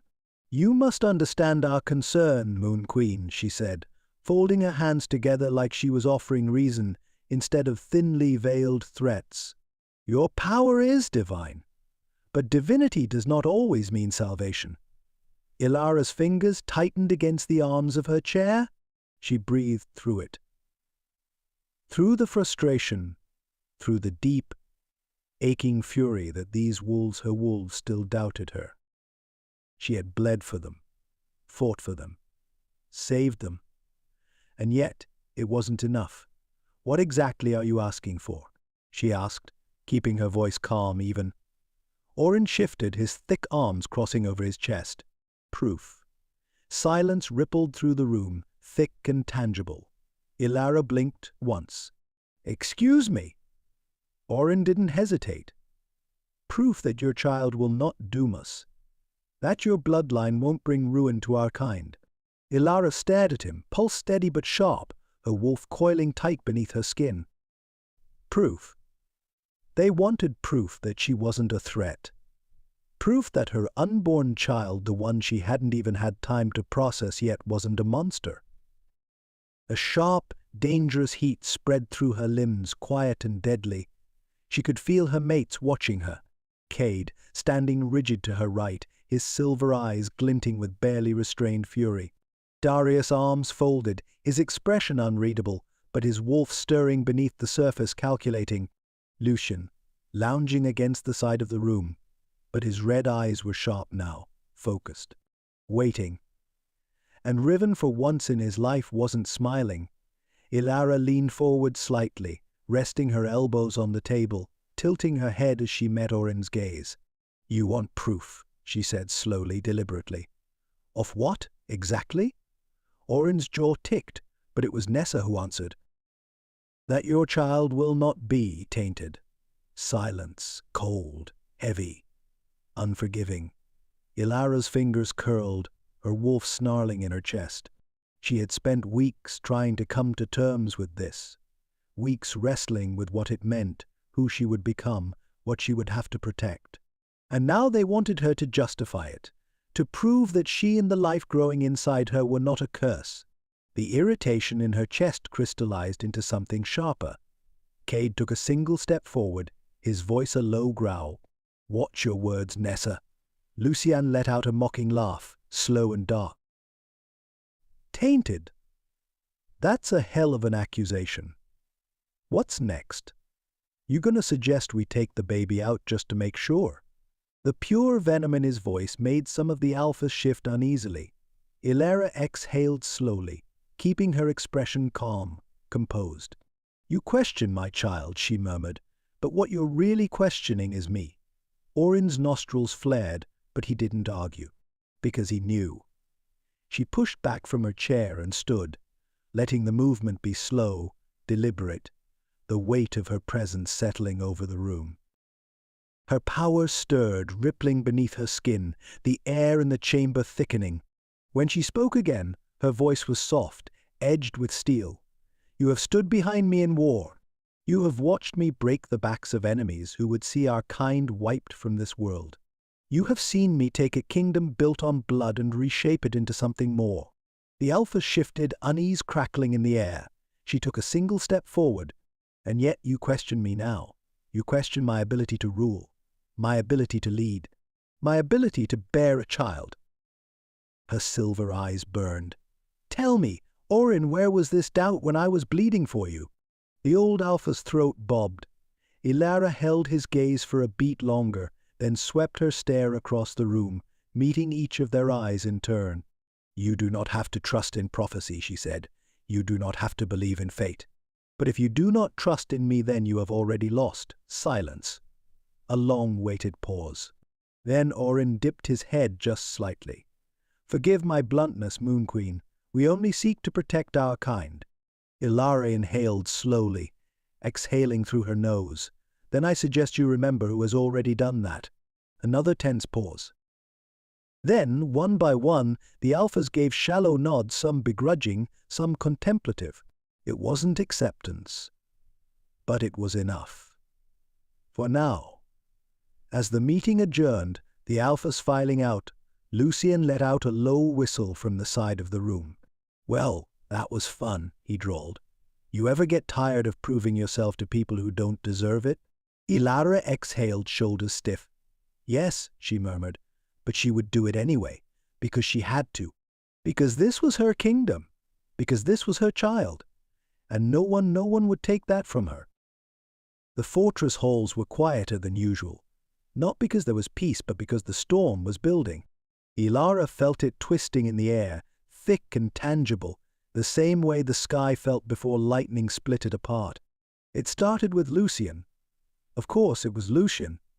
He was pacing near the war table, his usual lazy, smug demeanor stripped away, replaced by something raw, sharp-edged. Darius, ever composed, stood at the opposite end of the chamber, arms crossed, jaw set, eyes cool and unreadable. The two of them had been circling each other for days now, but this was the moment it snapped. Lucian exhaled sharply, rubbing a hand over his face. "You know what? I've had just about enough of this." Darius barely blinked. "Of what?" Lucian's red eyes burned. "Of you acting like this whole thing is just another war strategy." He took a step closer, his voice low, dangerous. Like her pregnancy is just a problem to be solved.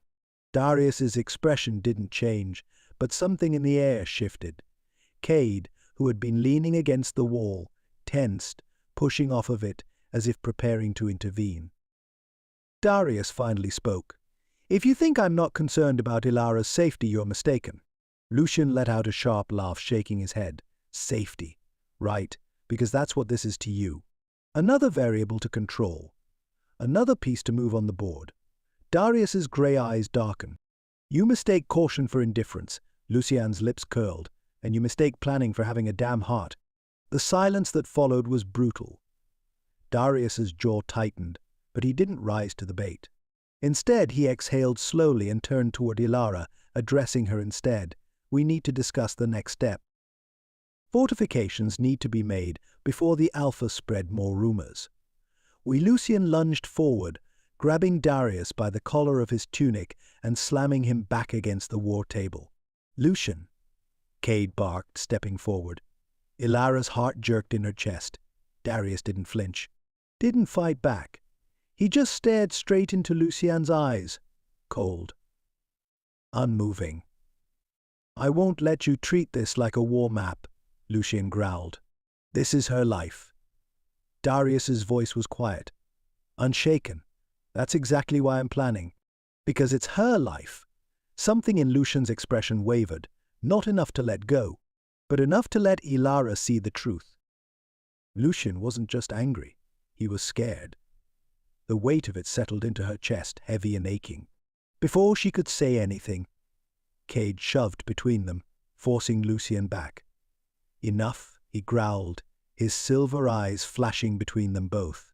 "We're already fighting a war outside these walls. I won't have one inside them too." Lucian took a sharp breath, rubbing his hands over his face as he stepped away. Darius, ever composed, straightened his tunic as if nothing had happened. Ilara let out a slow, steadying exhale, but the tension hadn't faded.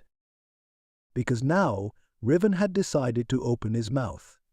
"Well, that was dramatic," he mused, smirking as he flipped a dagger between his fingers. "So does this mean we're all going to start throwing punches? Because if so, I want to place my bet on Lucian. The man fights dirty." Lucian shot him a flat look. Cade turned his glare toward Riven now, his patience officially snapping. "Do you ever stop making jokes?" Riven blinked, feigning innocence. "You mean my excellent comedic timing?" Cade's nostrils flared. "This isn't a game." "No shit," Riven drawled, spinning his dagger lazily before tucking it away. "But maybe I don't feel like standing around, glaring at each other like a bunch of overgrown alphas in a pissing contest." Cade stepped forward. "So you think making jokes is helping?" Riven's smirk didn't waver, but his eyes did. Something dark flickered there, something that wasn't humor at all. "No," Riven admitted quietly. "But neither is losing our goddamned minds over something we can't change." His voice held just a little too much truth. Ilara's breath hitched. Because this was how Riven coped. When things got too real, too heavy, he made light of it. Because if he didn't, he might not be able to carry it at all. The realization settled into her bones, twisting in her chest. They were all scared. All of them. Lucian, who hid his fear behind rage. Darius, who buried it in logic and control. Cade, who carried it like armor, always ready for war, and Riven, who turned it into something else entirely. And here she was, watching them tear at each other, feeling the disunity crack through the bond they had only just reforged. This wasn't just tension. It was a fracture. And if they didn't fix it, if they let this fester, if they kept pushing against each other instead of pulling together, the bond between them wouldn't just weaken. It would break. The scent of rain and fire hung heavy in the air. Ilara stood at the balcony of the fortress, staring up at the sky, at the moon that should have been silver but wasn't. It was red. Not just tinged at the edges, not just shadowed in passing. It was a deep, burning crimson, a bloody halo stretching across the darkened sky, its eerie glow casting a sickly tint over the entire courtyard. A sharp chill licked down her spine, a deep, primal sense of wrongness unfurling in her gut. This wasn't natural. This wasn't just a sign. It was a warning. Behind her, the fortress door slammed open, the air shifting as her mates emerged one by one, drawn by the same force that had pulled her outside.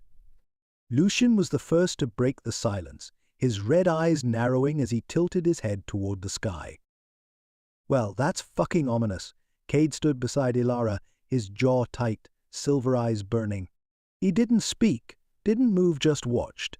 Darius, ever calculating, exhaled slowly, his wolf prowling beneath the surface. The elders will see this as a prophecy fulfilled.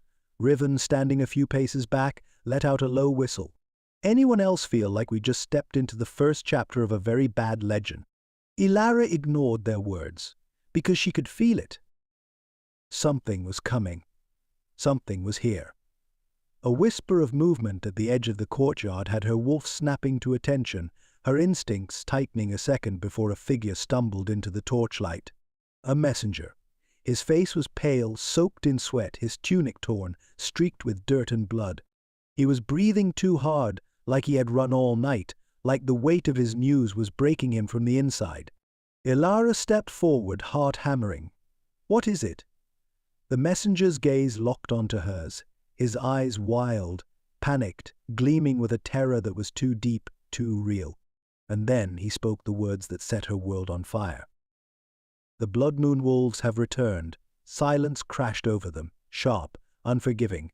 The words echoed in her mind, colliding with the sight of the blood-red moon, with the whispers of a prophecy that had been chasing her since the moment she had taken this crown.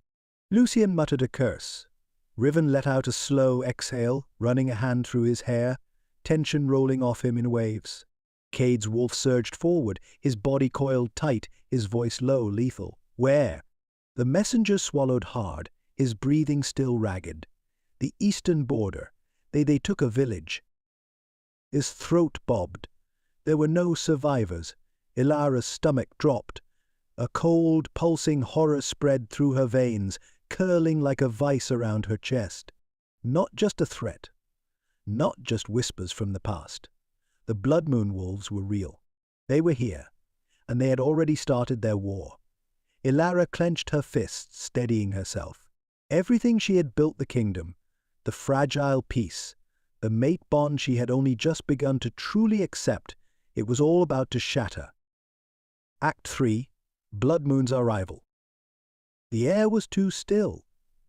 Ilara stood at the top of the fortress steps, her fingers curled into tight fists, her wolf pacing beneath her skin, snarling in warning. The Blood Moon Wolves had arrived. They rode through the massive iron gates, their presence an unnatural ripple in the air, like a shadow had passed over the sun. Silent. Controlled. Deadly. There were 6 of them, their horses midnight black, their silver cloaks whipping in the wind, their eyes all of them glowing with eerie, ancient light.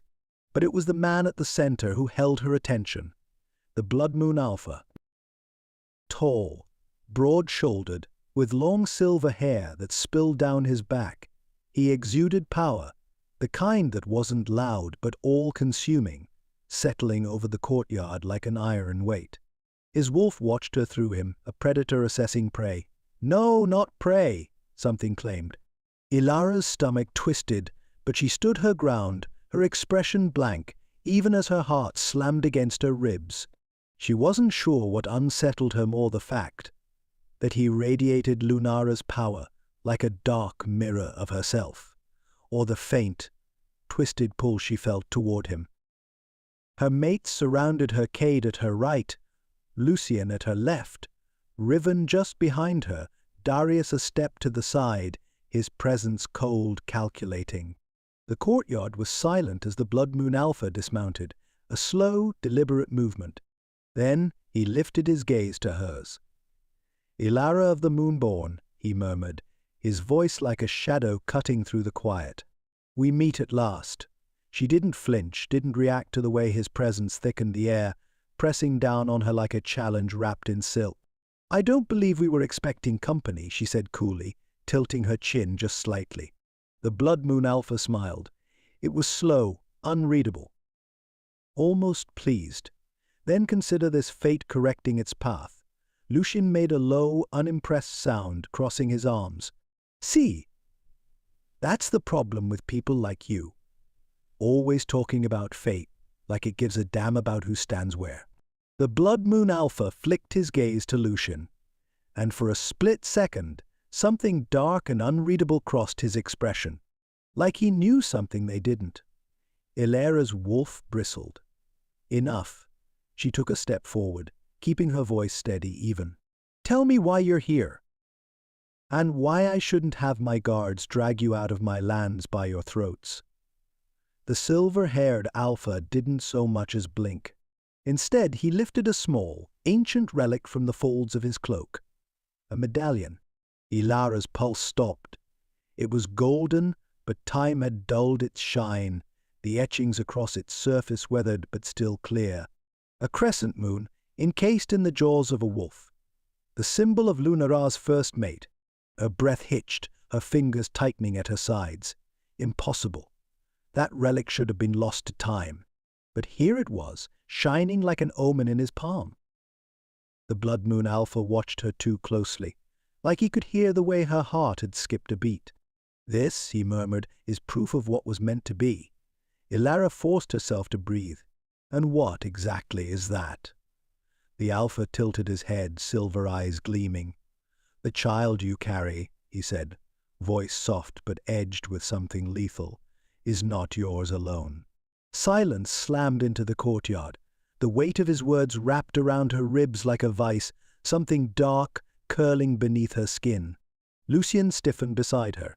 Cade let out a low, warning growl. Darius's voice was cold as steel. "Choose your next words carefully."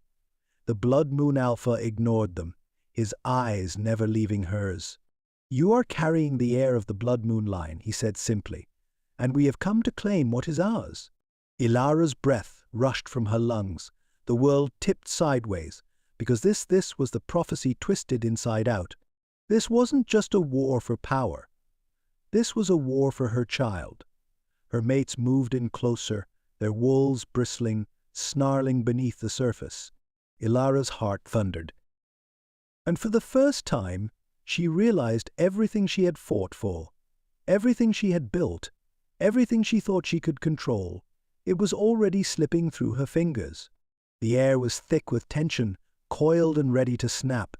Ilara kept her stance steady, her expression carefully neutral, even as the Blood Moon Alpha's words rippled through the courtyard like a killing blow. The prophecy is a lie. The silence that followed was deadly. Ilara didn't move, didn't flinch, didn't let the shock that rattled through her bones show on her face. But her wolf stirred, growling low in the depths of her mind, pacing like a caged thing. The Blood Moon Alpha's silver eyes gleamed with something smug, something patient, like he was waiting for the chaos to unfold. He didn't have to wait long. Cade let out a low, vicious snarl, stepping forward, the movement sharp, predatory. "Say that again," he growled, "and I'll rip your fucking throat out." The Blood Moon warriors behind their Alpha stiffened, their wolves rising to the surface, but their leader didn't move, didn't so much as blink.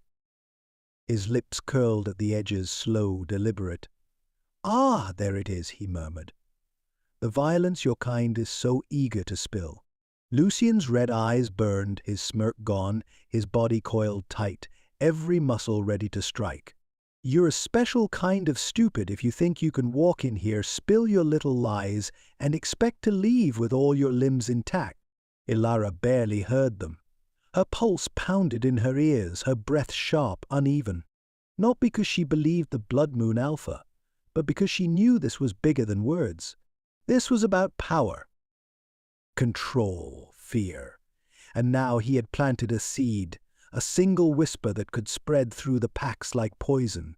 She forced herself to breathe, to push past the storm building inside her chest, her voice low, dangerous when she finally spoke. "You think calling the prophecy a lie will change its course?" Her silver eyes burned as she stepped forward. "You think I need some written fate to justify my rule?" The Blood Moon Alpha's gaze flickered, but his expression didn't shift.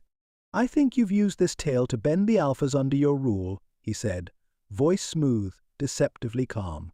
"I think you are nothing more than a false queen hiding behind a fabricated destiny." Riven let out a sharp, humorless laugh. Wow. Bold move, walking into a goddess's stronghold and calling her a fraud. He twirled his dagger between his fingers, voice mocking. "You got a death wish, or just a serious case of denial?" Darius, the only one who hadn't spoken yet, exhaled slowly, stepping forward. And when he did, it was calculated, precise. Ilara knew that look, the one he wore when he was reading an enemy like a book. "You don't believe that," Darius said quietly, tilting his head. "If you did, you wouldn't be here." For the first time, the Blood Moon Alpha's smirk faded slightly. Darius pressed. "You wouldn't be claiming her child if you thought she was a fraud." A slow, sharp inhale. A pause. Then, the Blood Moon Alpha let out a low, dark chuckle.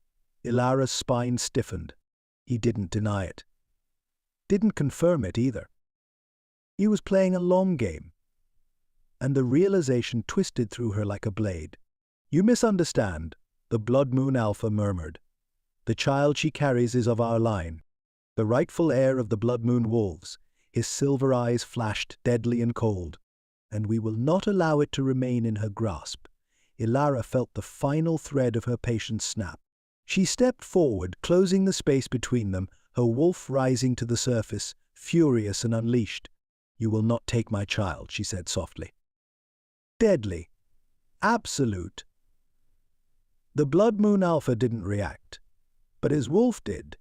She saw it flicker in his gaze, saw the challenge there, the claim, the belief that he had some right to her unborn child. She wanted to rip it from him, tear it from his flesh. Cade must have sensed it, because he was suddenly at her side, his heat a solid force pressing against her. But he wasn't trying to calm her. His body was coiled like a spring, a breath away from lunging. And for a split second, Ilara considered letting him, but that was what the Blood Moon Alpha wanted. War. Chaos. A reason to strike first. She would not give him that. Not today. The Blood Moon Alpha's gaze lowered, his lips tilting into a mocking, knowing smirk. "This is not the end, Moon Queen." His voice was soft, but it scraped like steel against her spine. Then his silver eyes flicked to her mates, lingering just long enough to make her hackles rise. "We will return," he murmured, "for what is ours." The threat settled like poison in the air. A second later he turned on his heel, his warriors following without hesitation. No retreat, no urgency, just calm certainty. Like he already knew how this would end. Ilara watched them leave, her breath slow, measured, deadly. The moment they were beyond the gates, Cade turned sharply to face her, eyes blazing. "We can't let them leave," he snarled. "This is war, Ilara. We have to act now." Lucian made a low sound in his throat, his eyes still locked on the gates. Cade's not wrong. Darius exhaled, rubbing a hand over his jaw. "We need to think this through." Riven scoffed. "You're joking, right? They just strolled in, spit in our faces, and declared they'd be back to steal our kid. You really want to sit and strategize?"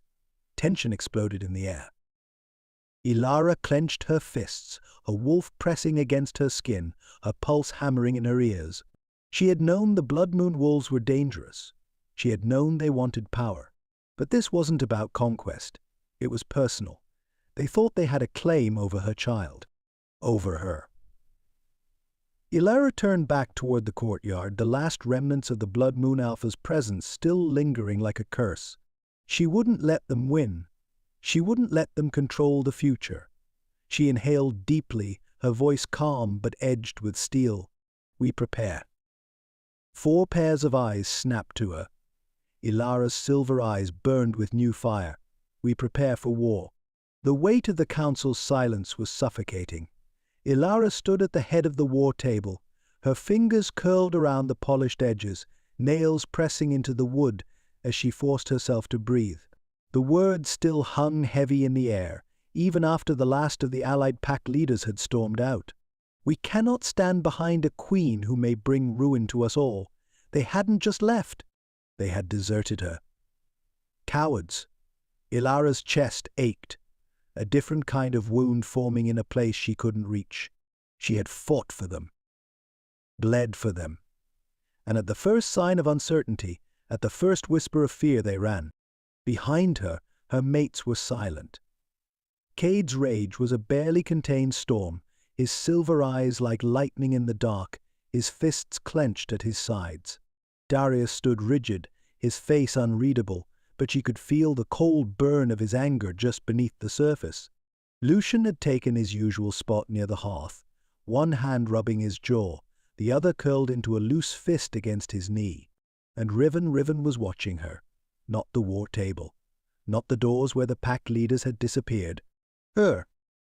She didn't want to see what was in his eyes. Didn't want to acknowledge the question forming deep in her chest. What if they're right? What if this prophecy wasn't about saving the werewolf race, but about ending it? The silence dragged on until finally Cade's voice snapped through it like a blade. We should hunt them down, he snarled, pacing like a caged beast. Drag them back here and make an example of them. Darius exhaled sharply. And that would accomplish what exactly? They would return out of fear, not loyalty. They should be afraid, Cade growled. They just turned their backs on their queen. Lucian let out a dark chuckle, shaking his head. Come on, we all saw this coming. He leaned back against the stone wall, his red eyes sharp. They were looking for an excuse to run. The Blood Moon wolves just gave them one. Cade's jaw tightened, but he didn't argue. Because Lucian was right. Ilara dragged in a slow breath, trying to steady herself, trying to think past the chaos unraveling inside her mind. But then Riven spoke, and his words were the ones that finally made her flinch. What if we're wrong? Silence. Dead. Still. Ilara's breath caught in her throat, her fingers going cold as her eyes snapped to his. Riven wasn't smiling. He wasn't mocking. He was serious. A storm flickered in his hazel-green gaze, something he wasn't hiding behind humor this time. Cade let out a low growl, stepping forward. Watch yourself, Riven. Riven didn't blink. I'm just saying it. His voice was quiet but firm. We're asking everyone to follow her, to believe in her, but what if don't? Ilara's voice was hoarse, something splintering in her ribs. Riven exhaled, rubbing the back of his neck. Ilara, don't. It came out sharper this time, more desperate. The weight of it hit her all at once. They wanted answers. Certainty. Reassurance. But she had none of it.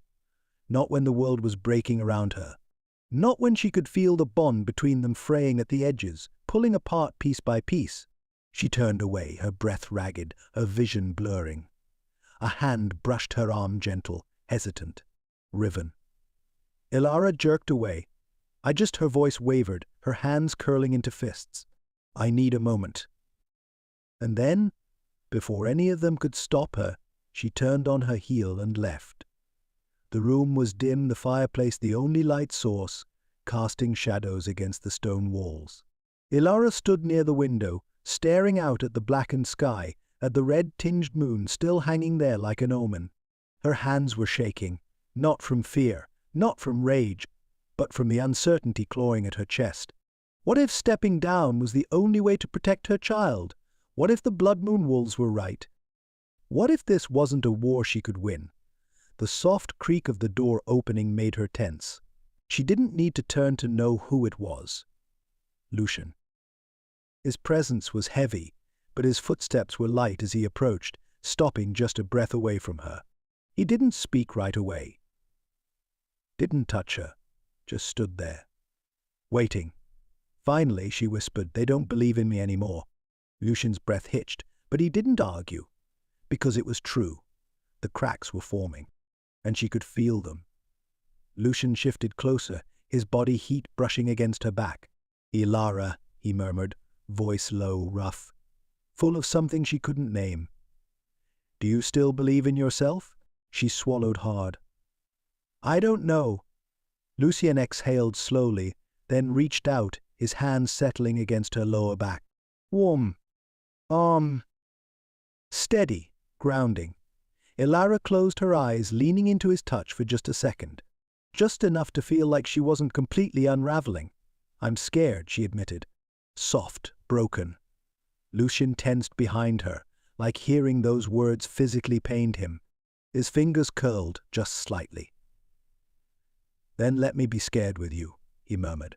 She turned slowly, her breath catching at the raw intensity in his gaze. Lucian, the one who always joked, always teased, always refused to let himself be vulnerable. But now there was nothing between them. Just honesty, just fear, just a bond hanging on by a thread. She swallowed hard, forcing her voice to stay steady. "If I stepped down," she whispered, "would you still follow me?" Lucian's eyes burned. Then, slowly, he reached up, his fingers brushing her cheek, tracing the edge of her jaw. "Until my last breath," he murmured. Her chest ached, and for the first time in days, the weight of the world felt just a little lighter. The world burned around her. Dark silver flames licked at the sky, swallowing the land in its unnatural, smoldering glow. The air was thick with smoke, the scent of charred flesh wrapping around her throat like a vice. Ilara stood frozen in the center of it all. Bodies lay scattered at her feet, faces half-formed, shifting between those she knew and those she didn't. Her wolves, her mates, her people. Dead. All of them. And in the distance beyond the ruin, beyond the inferno swallowing the heavens, she saw her. A figure wreathed in silver-black fire, standing tall amidst the chaos. The goddess. Not Lunara. Not her. Something else. Something older. Something vengeful. The woman's eyes were endless pits of glowing white, her hair the same shade as the fire curling around her form. Her power pressed against Ilara's skin, suffocating, binding, demanding. "Blood for balance," the goddess whispered, her voice a low, echoing hum that rattled in Ilara's bones. Blood must be paid. The flames surged forward, and suddenly Ilara was falling. She jerked awake with a gasp, her body bolting upright, shaking, drenched in sweat. The room was dark, save for the flickering embers in the hearth. The air was thick with the scent of her own fear, a wolf thrashing inside her, restless, unsettled. A hand gripped her wrist strong, grounding. Ilara Cade's voice was low, raw, urgent. She turned, heart hammering, only now realizing that she wasn't alone. All four of them were there. Cade, kneeling beside the bed, his silver eyes burning with worry. Lucian, leaning against the post at the foot of the bed, arms crossed, but his usual smirk was nowhere in sight.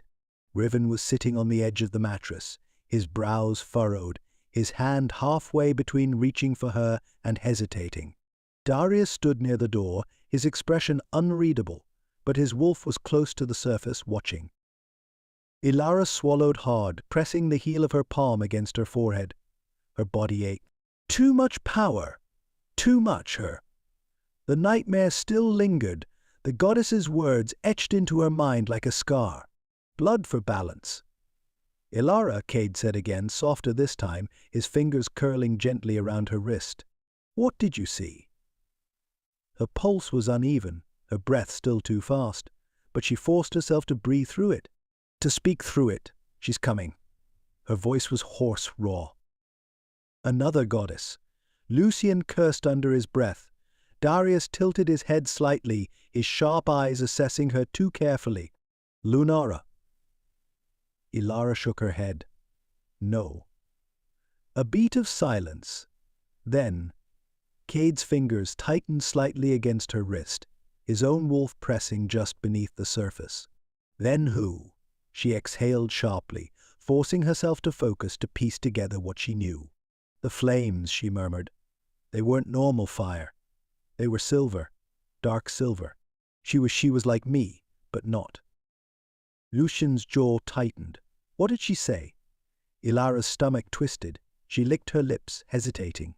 Then, quietly, she whispered, "Blood for balance." A chill swept through the room. Riven's gaze snapped to hers, his usually careless expression sober, unreadable.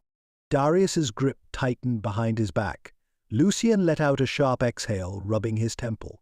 That's not ominous at all. Cade's silver eyes never left hers, his brows furrowing. And you think this thing, whatever she is real? Ilara met his gaze, steadied herself, and nodded. I know she is. The words settled heavily between them, because this wasn't just a threat. This was something older than Blood Moon, older than Lunara herself, and it had finally stirred. Cade exhaled slowly, rubbing his thumb over the inside of her wrist, grounding her. Darius broke the silence. Then we need to prepare. Lucian scoffed, though there was no humor in it. Prepare for what exactly? A pissed-off goddess demanding blood. Hate to break it to you, but our resources on ancient divine warfare are a little lacking. Riven let out a low hum, tapping his fingers against his knee. We're forgetting something. 4 pairs of eyes snapped to him. He smirked, but it didn't reach his eyes. If she's talking about balance, then maybe this is about more than just the prophecy. Ilara frowned. What do you mean? Riven stretched, leaning back on his hands. Think about it. Lunara created us, shaped our world, gave us everything. What if she wasn't alone in that? Silence, cold, heavy. Ilara's chest ached, the truth of it forming before she was ready to face it. This wasn't just another enemy. This was something deeper, something woven into the very fabric of what she was. Lucian cursed. You're saying this new goddess, she's not new, Riven interrupted. She's old. Forgotten. And if she's waking up now, he let out a slow breath. She must think it's her turn to claim the world. Ilara's hand shook, because deep down she knew he was right. This wasn't just about her child anymore. This was something bigger. Something primordial. And if Blood Moon had been the first warning shot, then this goddess? She was the war. The fortress wasn't quiet anymore. It wasn't peaceful. It wasn't even controlled. It was cracking. From the inside, from the outside, from every direction that mattered. Ilara stood at the top of the war room, watching everything unravel before her. The chamber was alive with arguments, wolves pacing, snapping at each other, their voices sharpened by fear and desperation. The rebellion was growing. Rumors had spread like wildfire, twisting the prophecy, twisting her. Some packs had already deserted. Others were on the brink of turning against her. And the worst part, her mates, her foundation, her certainty, her sanity, they were breaking too. Lucian was missing from the room. Not physically, he was there in the farthest corner, leaning against the stone wall. But he wasn't really there. His red eyes were dark, void of his usual fire, his usual spark. He hadn't spoken once since they left her chambers, since she had confessed her doubt, her fear. Lucian, who always had a snarky quip for every moment, who lived to be a thorn in everyone's side, who thrived on mocking fate itself, was silent. Ilara's wolf bristled, because this was not her mate. Not the mate who teased her, who challenged her, who made her forget, if only for a moment, that she was carrying the weight of the world on her shoulders. She forced herself to turn away from him before she did something reckless. Like grab his shirt and demand he stop treating himself like a ghost. Because if she was still standing, he damn well could too. Cade, on the other hand, had become suffocating. At first it was subtle. A hand on the small of her back, a protective stance every time a wolf so much as looked at her wrong. Then it became worse, ordering guards to follow her everywhere, refusing to let her be alone, talking to the council on her behalf before she could open her mouth. It wasn't malicious. It was desperation, a need to protect, to control something in a world spiraling beyond it. But it was too much. She felt it now, the tightness of his presence, the way he stood too close, like he was waiting for an attack that hadn't come yet. "Cade," she said quietly. His silver eyes snapped to hers instantly. "What?" Her chest ached, because it wasn't just his usual gruffness. It was panic simmering beneath the surface. She exhaled slowly. "You can't control everything." His jaw clenched. "I can damn well try." "Cade," he growled under his breath, raking a hand through his dark hair. "I can't." Just his voice cracked, just slightly, before he forced it back down. "I can't let anything happen to you." Or to he didn't say it. Didn't say our child. But she felt the words anyway. Ilara reached for him before she could stop herself, fingers curling over his wrist, grounding him. "I'm still here," she whispered. Cade's breath shuddered out of him, his shoulders dropping, just a little. But he didn't let go. And neither did she. Riven sat perched on the edge of the table, his usual smirk missing. He hadn't cracked a single joke since this meeting started, and that terrified her most of all. Riven was the one who always deflected, always made light of things. Because that was how he survived. If he was quiet now, if he wasn't teasing Cade, or making Lucien snap, or throwing out half-assed suggestions to break the tension, then it meant he was just as scared as the rest of them. His hazel green eyes met hers, something knowing flashing behind them. "You're looking at me like I've got one foot in the grave, darling," he murmured. "Not sure I appreciate that." Ilara exhaled softly. "You haven't made a joke in hours." Riven's lips twitched. "Damn, I was hoping you wouldn't notice." She tilted her head, waiting. Riven sighed, rubbing his hands over his face. "Truth, truth, I'm fucking terrified." She swallowed. "Of what?" His throat bobbed. "Of what this means for you, for us."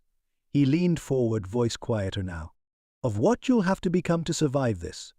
Her heart lurched, because that was the thing she had been afraid to face. This wasn't just a battle for her kingdom. This was a battle for herself, and she didn't know who she'd be at the end of it.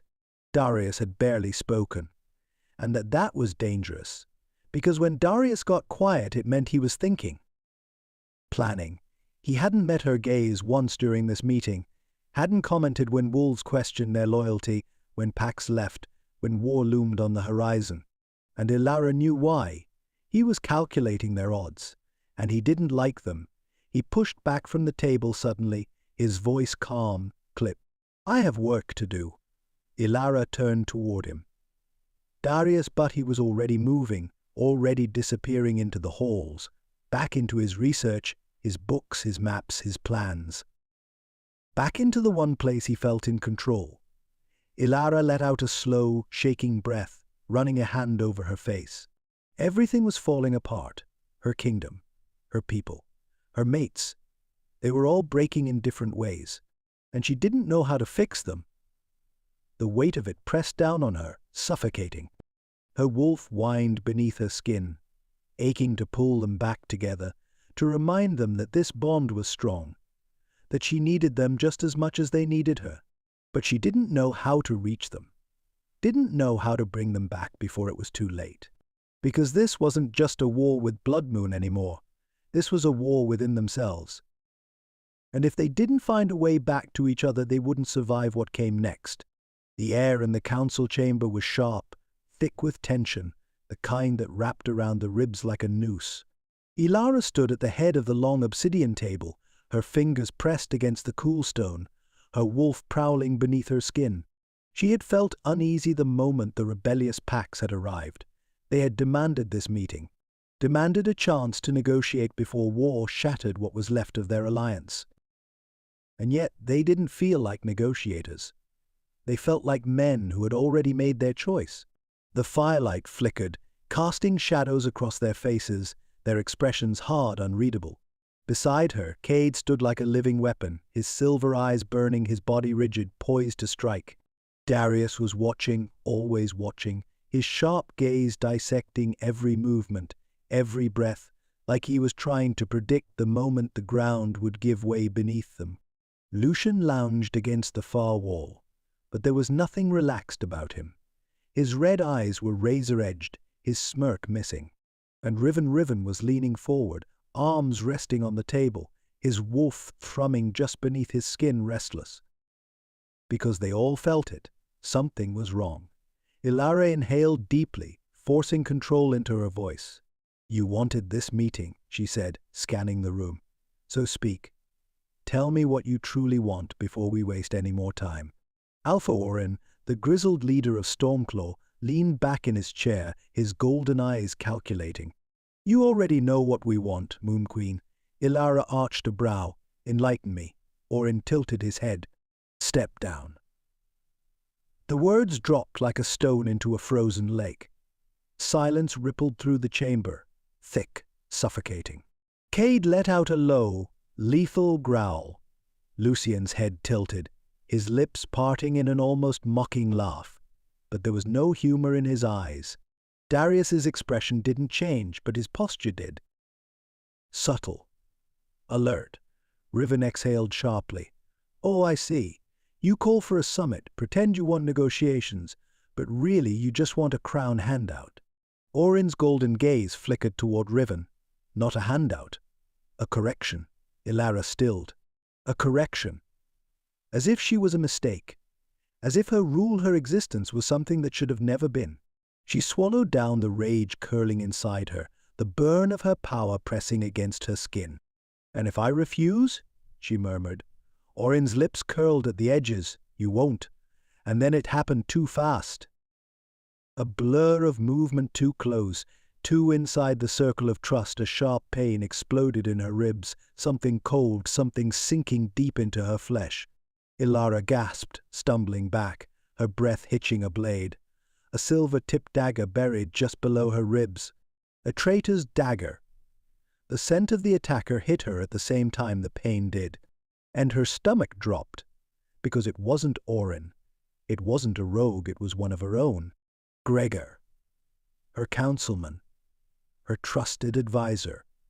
The betrayal shattered through her, more than the pain, more than the blade lodged in her body. Her vision blurred, her knees buckling, the silver burning through her veins. Cade's roar shook the chamber, primal, deadly.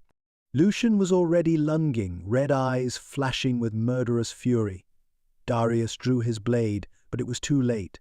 The rebels moved in unison, seizing her, pulling her back. The world tilted, her breath hitched. Blood spilled from her lips. And then darkness. Ilara was only half conscious when the voices pressed into her mind. Blood for balance. Blood must be paid. The goddess's voice slithered through her thoughts, mocking, laughing, waiting. Pain throbbed deep in her ribs, the silver still poisoning her veins, slowing her wolf, caging her power. The scent of her kidnappers was thick in the air. Blood moon wolves, she was moving. No, she was being dragged. Her limbs felt like lead, her pulse sluggish. Her mates, where were her mates? Her wolf whimpered, weak, dying beneath the silver's hold. The voices around her were muffled, but one rang clearer than the rest. A voice she knew too well. The Blood Moon Alpha. She's ours now. A sharp spike of pure fury speared through her. No, no, no, no, she tried to move, tried to fight. But her body refused, her vision darkening. The last thing she felt was the cold brush of chains locking around her wrists. And then nothing. Pain was a living thing inside her. It pulsed through her veins like poison, burned beneath her skin like fire, coiled in her ribs like something twisting, reshaping, unraveling her from the inside out. Ilara bit back a scream, her body arching against the stone slab, her wrists raw from the iron shackles chaining her down. The ritual chamber was cold, too cold, the air thick, with the scent of incense and blood, of old magic and something tainted. Silver runes were carved into the walls, The floor, her own skin glowing with a pulsing, malevolent energy that stole the strength from her limbs, siphoning away her goddess power bit by bit. The blood moon wolves stood in a perfect circle around her, chanting in a language that made her wolf cower. And at the center of it all, watching, waiting, feeding off her pain, the blood moon Alpha. He stood at the foot of the altar, his silver eyes gleaming, arms crossed over his broad chest, expression unreadable. Like he was waiting, like he wanted to see how much she could take before she broke. She refused to give him the satisfaction. Even as the silver burned through her veins, even as the power in her soul flickered, even as the chains at her wrists tightened, pulling her down into darkness, she didn't break. Wouldn't. Because she wasn't just Elara, she was a queen, a goddess, and she would not kneel. A sharp slash of pain sliced through her abdomen, making her gasp, her back bowing. The runes glowed brighter, and something inside her pulsed in warning. The baby. Her child. Her breath hitched, her body tensing, shielding, protecting. She couldn't let them take this. Couldn't let them take everything. And then the air shifted. The torches flickered, dimming. The chanting stopped. A slow, creeping cold wrapped around her throat, seeping into her lungs, her bones, her soul. And then, from the shadows she stepped forward. Not Lunara. Not her. The other one. The forgotten goddess. She was wreathed in dark silver fire, her hair a river of black and white, her eyes empty. Endless. She was beautiful and terrible, a force of nature that did not beg for devotion but took it. Elara's breath came ragged, the weight of the goddess's power pressing down like a storm, like drowning. Blood for balance. The words slithered through the air, wrapping around her throat like a whispered noose. Your life, Elara, or the werewolf race dies. Elara's stomach plummeted. The goddess tilted her head, like she was studying something small, something insignificant. Lunara defied me once, created a species that was never meant to exist. You were the answer to that mistake. A slow, sharp smile. But even gods must bleed. A rush of power flooded the chamber, the force of it cracking the stone walls, sending a tremor through the floor. The wolves flinched, lowering their heads, their bodies bowing instinctively. The blood moon Alpha did not kneel, but he watched. Always watching. Elara forced her chin up, meeting the goddess's empty gaze. Her heart thundered. I am not a sacrifice. The goddess's smile widened. Not yet. Then darkness. A rush of cold wrapped around her throat, her body dragging her under, and then she was falling. Into nothing. Into the unknown. Into the goddess's mercy. The bond was fading. Elara could feel it slipping through her fingers, unraveling like a thread cut too soon. Her mates, her foundation, her sanity, her strength were almost gone. She had spent days, weeks, locked away in the blood moon stronghold, stripped of her power, shackled in silver, her body weakened, her mind on the brink. But none of it hurt more than this. The emptiness where they used to be. Cade's fierce, unshakable presence. Lucien's wicked, infuriating fire. Riven's warmth, his wolf always teasing, always pulling her back. Darius's quiet certainty, the weight of his mind working through 100 solutions before she even knew there was a problem. Now there was nothing. Just silence. And Elara had never felt so alone, her fingers curled around the iron cuffs at her wrists, the silver runes searing her skin, keeping her wolf buried caged. She let out a slow breath, tilting her head back against the cold stone wall, her pulse weak, sluggish. The blood moon wolves had been starving her of power, draining her, breaking her, and worst of all, she could feel it working. Her body was giving out, the last flickers of her divine strength waning, and still they hadn't killed her. Because they didn't need to. They just needed her to give up. The door creaked open, the scent of cold midnight pine slithering into the room before he stepped inside. The blood moon Alpha. Elara didn't move, didn't give him the satisfaction of looking at him, but she could feel his presence settle like a storm, like something vast and ancient, something that had been waiting too long for this moment. "You're still fighting," he mused, voice smooth, effortless. Impressive, but pointless. Ilara let out a low, ragged laugh. "You must be desperate," she murmured, eyes still closed. "If you need me broken before you kill me." The Alpha chuckled, the sound rich and deep, laced with something almost amused. "I think you misunderstand," he said, stepping closer. "We don't want to kill you." Her wolf bristled, but she forced her face to remain impassive. "Really?" she drawled, finally opening her eyes, meeting his silver gaze head-on. "Could have fooled me with all the torture." The Alpha tilted his head. "You were always going to suffer," he said matter-of-factly. "That was inevitable." She gave him a sharp, humorless smile. "Well, at least you're honest." He leaned in slightly, his power curling through the air, brushing against her skin like a phantom touch. "We don't need you to die, Ilara," he murmured. "We need you to submit." The words were soft, but they scraped like steel against her ribs. Her heart slammed against her chest, but she didn't let it show. Instead, she smirked. "Not really in my nature." The Blood Moon Alpha smiled, slow and knowing. "No," he agreed, "but the child might be." Ilara's stomach dropped. The walls closed in. Her breath came sharp, uneven. The Alpha watched her too closely, seeing the flicker of fear, the split second of uncertainty. "That's the thing about fate, isn't it?" he continued, stepping closer. "It's a cycle, an endless loop. One goddess fell, another rose." His silver eyes gleamed. "But what if the next goddess is ours?" Ilara froze. He smiled. Slow, terrible. "The prophecy was never about you, Ilara," he murmured. "It was about the child." The air rushed from her lungs. "The power inside you." He gestured toward her stomach. "That's what the gods want. That's what we want." Ilara's fingers tightened against her chains, the silver cutting into her skin. Because this was worse than death. They weren't trying to kill her. They were waiting for the child to be born, waiting to take it, indoctrinate it, turn it into their weapon. The Blood Moon Alpha crouched before her, tilting his head. "I know you think you're strong," he mused, "but everyone has a breaking point. And yours," he glanced toward her stomach, "is already inside you." A slow, suffocating silence filled the space. Ilara's pulse pounded, but her face remained neutral. And then she did something reckless. She smiled. A slow, vicious smile, baring her teeth, letting her wolf show through her exhaustion, through her pain. The Alpha's brows furrowed slightly, and that was the only satisfaction she got.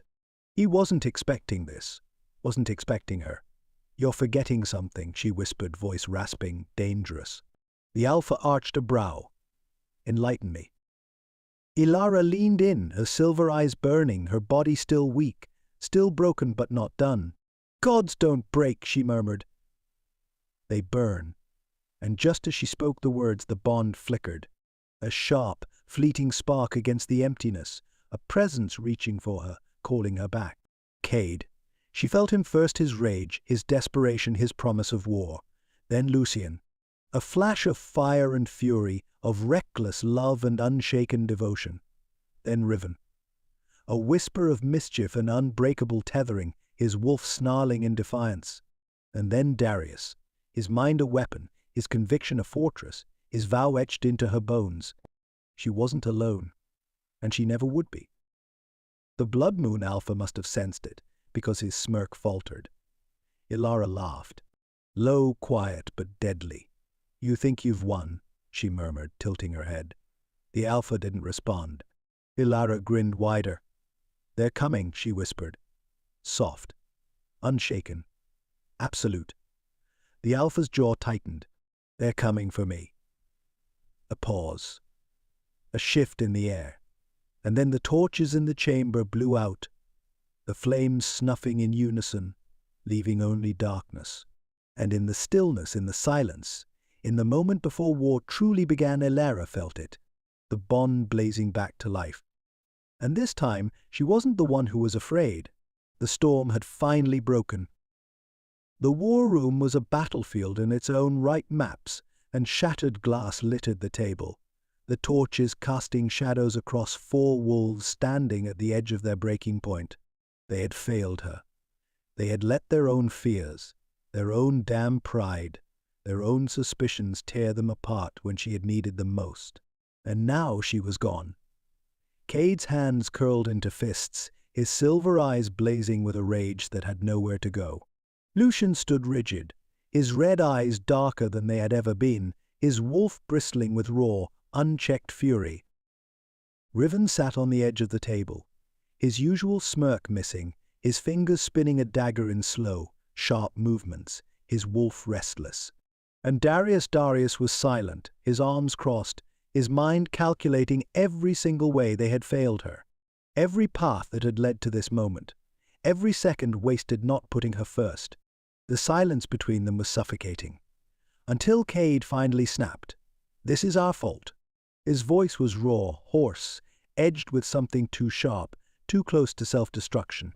Lucian exhaled, raking a hand through his hair, his jaw clenching. "You think I don't know that?" His voice was quiet, deadly. "You think I don't feel it every fucking second?" Cade's wolf pushed forward, a growl vibrating in his chest. "You were the one always doubting her, Lucian. Questioning everything." Lucian's eyes flared. "And you were the one who thought you could control her." His lips curled. "Look how well that worked out." The words hit like a blade. Cade took a sharp step forward, but Riven was between them in a blink, his hazel green eyes flickering with something unreadable. "Not the time, boys," he murmured, voice low, exhausted. Lucian's breath came sharp and uneven, but he didn't push forward, neither did Cade. Because they knew. They knew that this wasn't what mattered. That fighting each other wasn't going to bring her back. They had already wasted too much time. Darius finally spoke. His voice was even, calm, but there was something deadly underneath it. "We fix this." All 3 of them turned to him. Darius pushed off the wall, stepping toward the table, his grey eyes cold, calculating, resolute. "We stop fucking blaming each other," he said, his voice quiet but absolute. "We stop tearing ourselves apart. We focus. We rescue her. And then we make damn sure no one ever takes her from us again."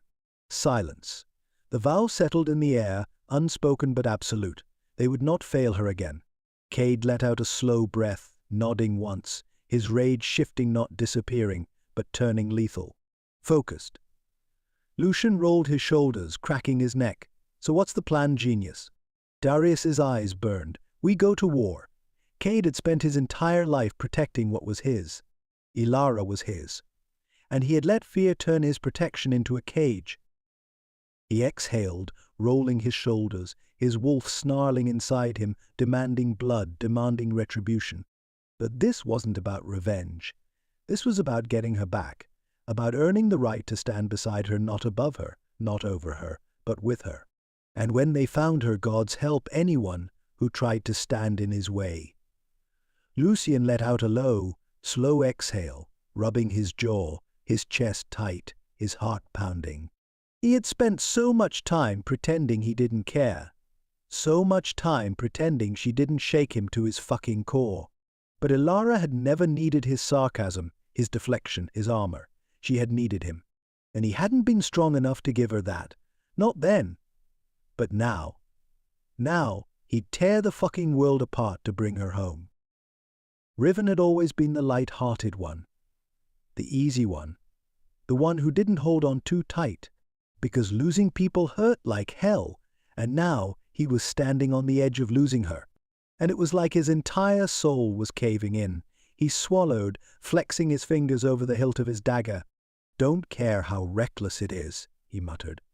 "Whatever we have to do, we do it."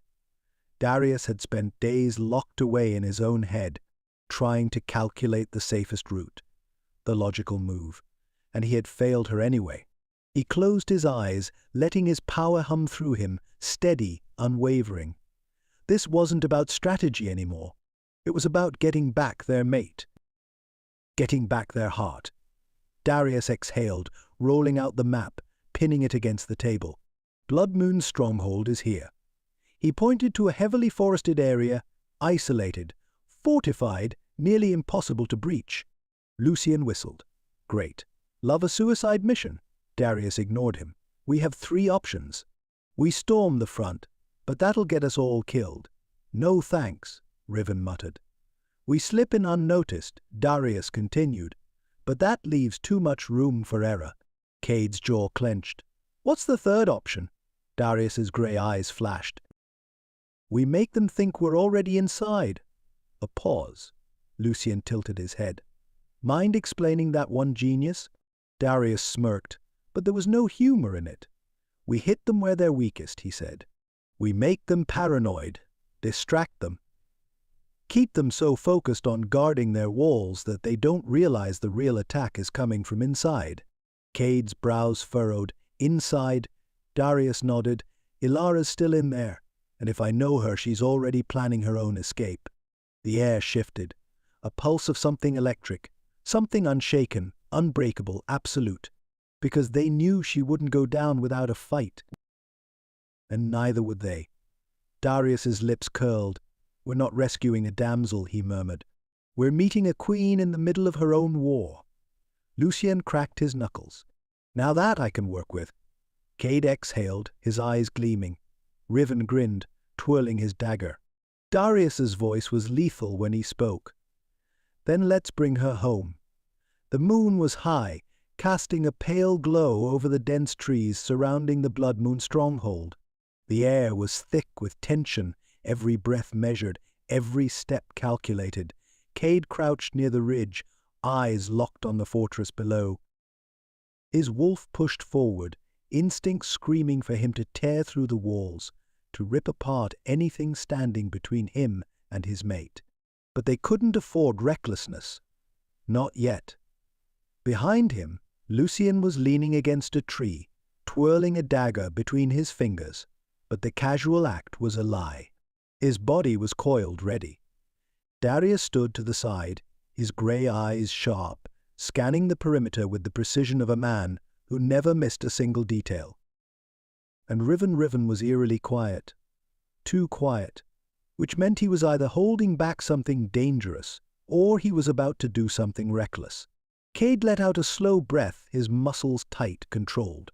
They had one shot at this. One shot to get her back. Because if they failed, no, that wasn't an option. Not this time. Darius finally spoke, his voice low, clipped. 5 sentries on the south wall, 2 at the entrance. More stationed on the towers. He turned, his gaze settling on Cade. We split up. I take the towers. Riven and Lucian, you handle the southern guards. Cade, you breach from the north. Cade's jaw tightened, because he already knew what that meant. It meant he'd be the one going in first. The one getting to her first. His wolf snarled in approval. Lucian cracked his knuckles. Sounds fun. Riven grinned, rolling his shoulders. You sure we don't want to just knock? Cade ignored them both. Because something in his chest had just tightened sharp, unrelenting. The bond. It was flickering, pulsing alive. And it was coming from inside those walls. She was still fighting. She was still his. And God's help anyone who tried to keep her from him. Pain. It had become her constant companion. It burned through her limbs, coiled around her ribs, but it hadn't broken her. Not yet. Ilara sat against the cold stone wall, her wrists still bound, her body aching, sluggish from the silver in her veins. But the moment the Blood Moon Alpha had left, the moment she was alone, she had started working on her escape. The cuffs were loose now, the magic in them dulling.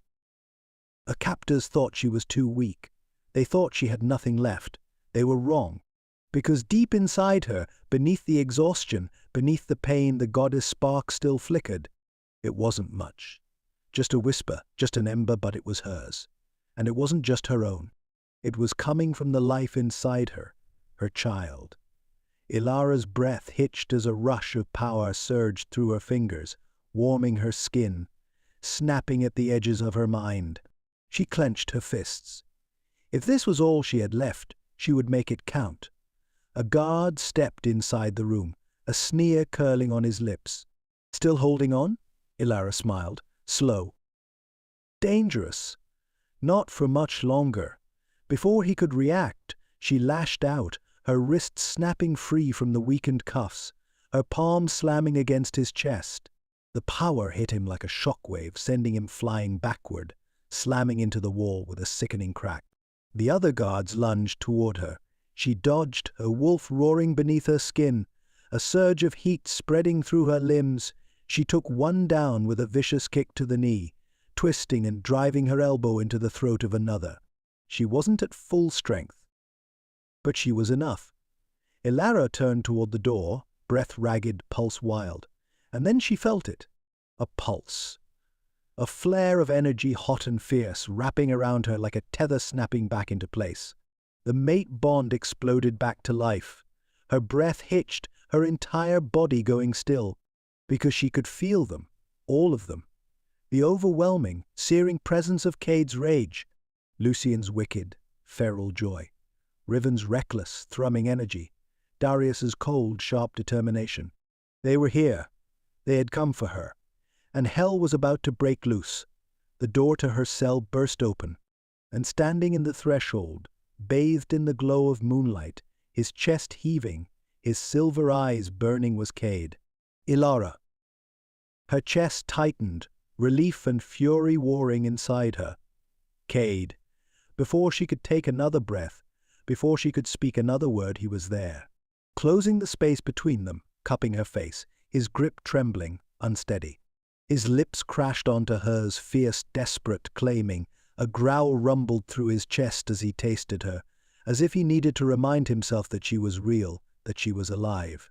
Ilara melted into him, her fingers curling around the front of his shirt, dragging him closer. The mate bond surged, wild and unchecked, and she felt them all through it. Lucien standing in the doorway, breathing hard, his red eyes flickering between fury and relief. Riven, grinning through the blood smeared across his cheek. "Holy shit, you're a mess, sweetheart." Darius stepping in slowly, his gaze sweeping over her, his lips parting just slightly, relief softening his usually unreadable face. Ilara let out a shaky exhale, still holding on to Cade like he was the only thing keeping her grounded. They were here. They had come for her. And even though she was weak, battered, barely standing, she had never felt stronger. Cade pulled back just enough to press his forehead against hers, his breath ragged. "I almost lost you," he murmured, her heart clenched, but she smirked, pressing a hand against his chest. "Not even close." A sharp, chilling howl echoed through the fortress. Lucien sighed. "Great. Looks like we pissed them off." Darius pulled a blade from his belt, his voice calm, lethal. "Then let's finish this." Ilara straightened, rolling her shoulders, ignoring the way her body screamed for rest. Because the fight wasn't over yet. And this time she wouldn't be fighting alone. She turned toward the doors, her mates at her side, her power thrumming at the edges of her skin. She smiled. "Let's burn this place to the ground." The ritual chamber was soaked in blood and silver. The scent of it clung to the air, sharp, metallic, tainted with something dark and ancient. The stone walls were slick with moisture, old magic crackling in the atmosphere, still pulsing from whatever hellish ritual had been performed. And in the center of it all, Ilara. Cade's chest seized. She was on her knees, her body battered, bruised, barely holding itself together. Her wrists were raw, torn from fighting against the iron shackles. Her skin was pale, too pale, but her silver eyes, they were still burning, still fighting.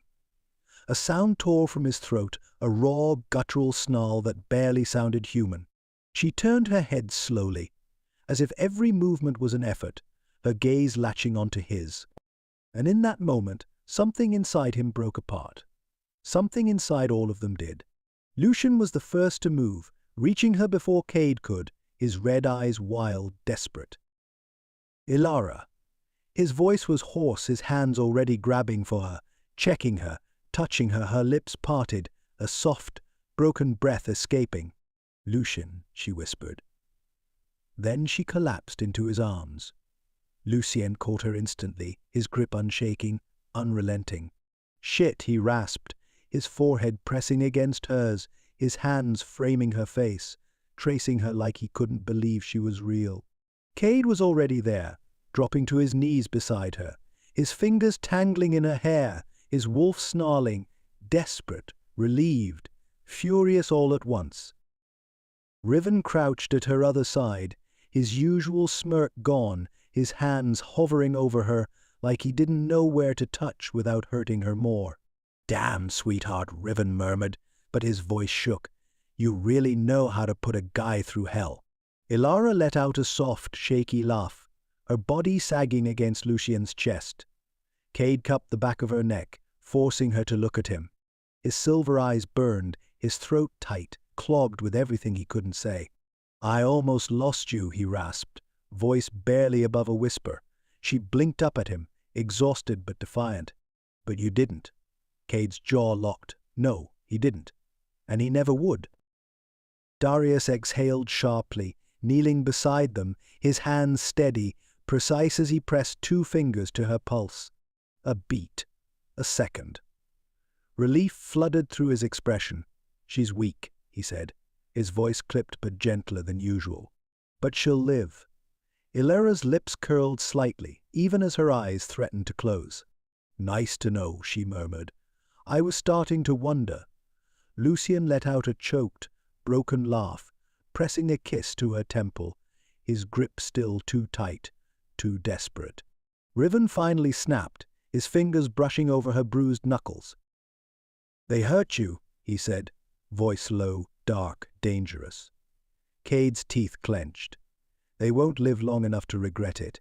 Ilara swallowed hard, her throat working as she tried to shift, to sit up, but her body gave out. Cade caught her before she could fall. His arms wrapped around her, lifting her effortlessly, cradling her against his chest.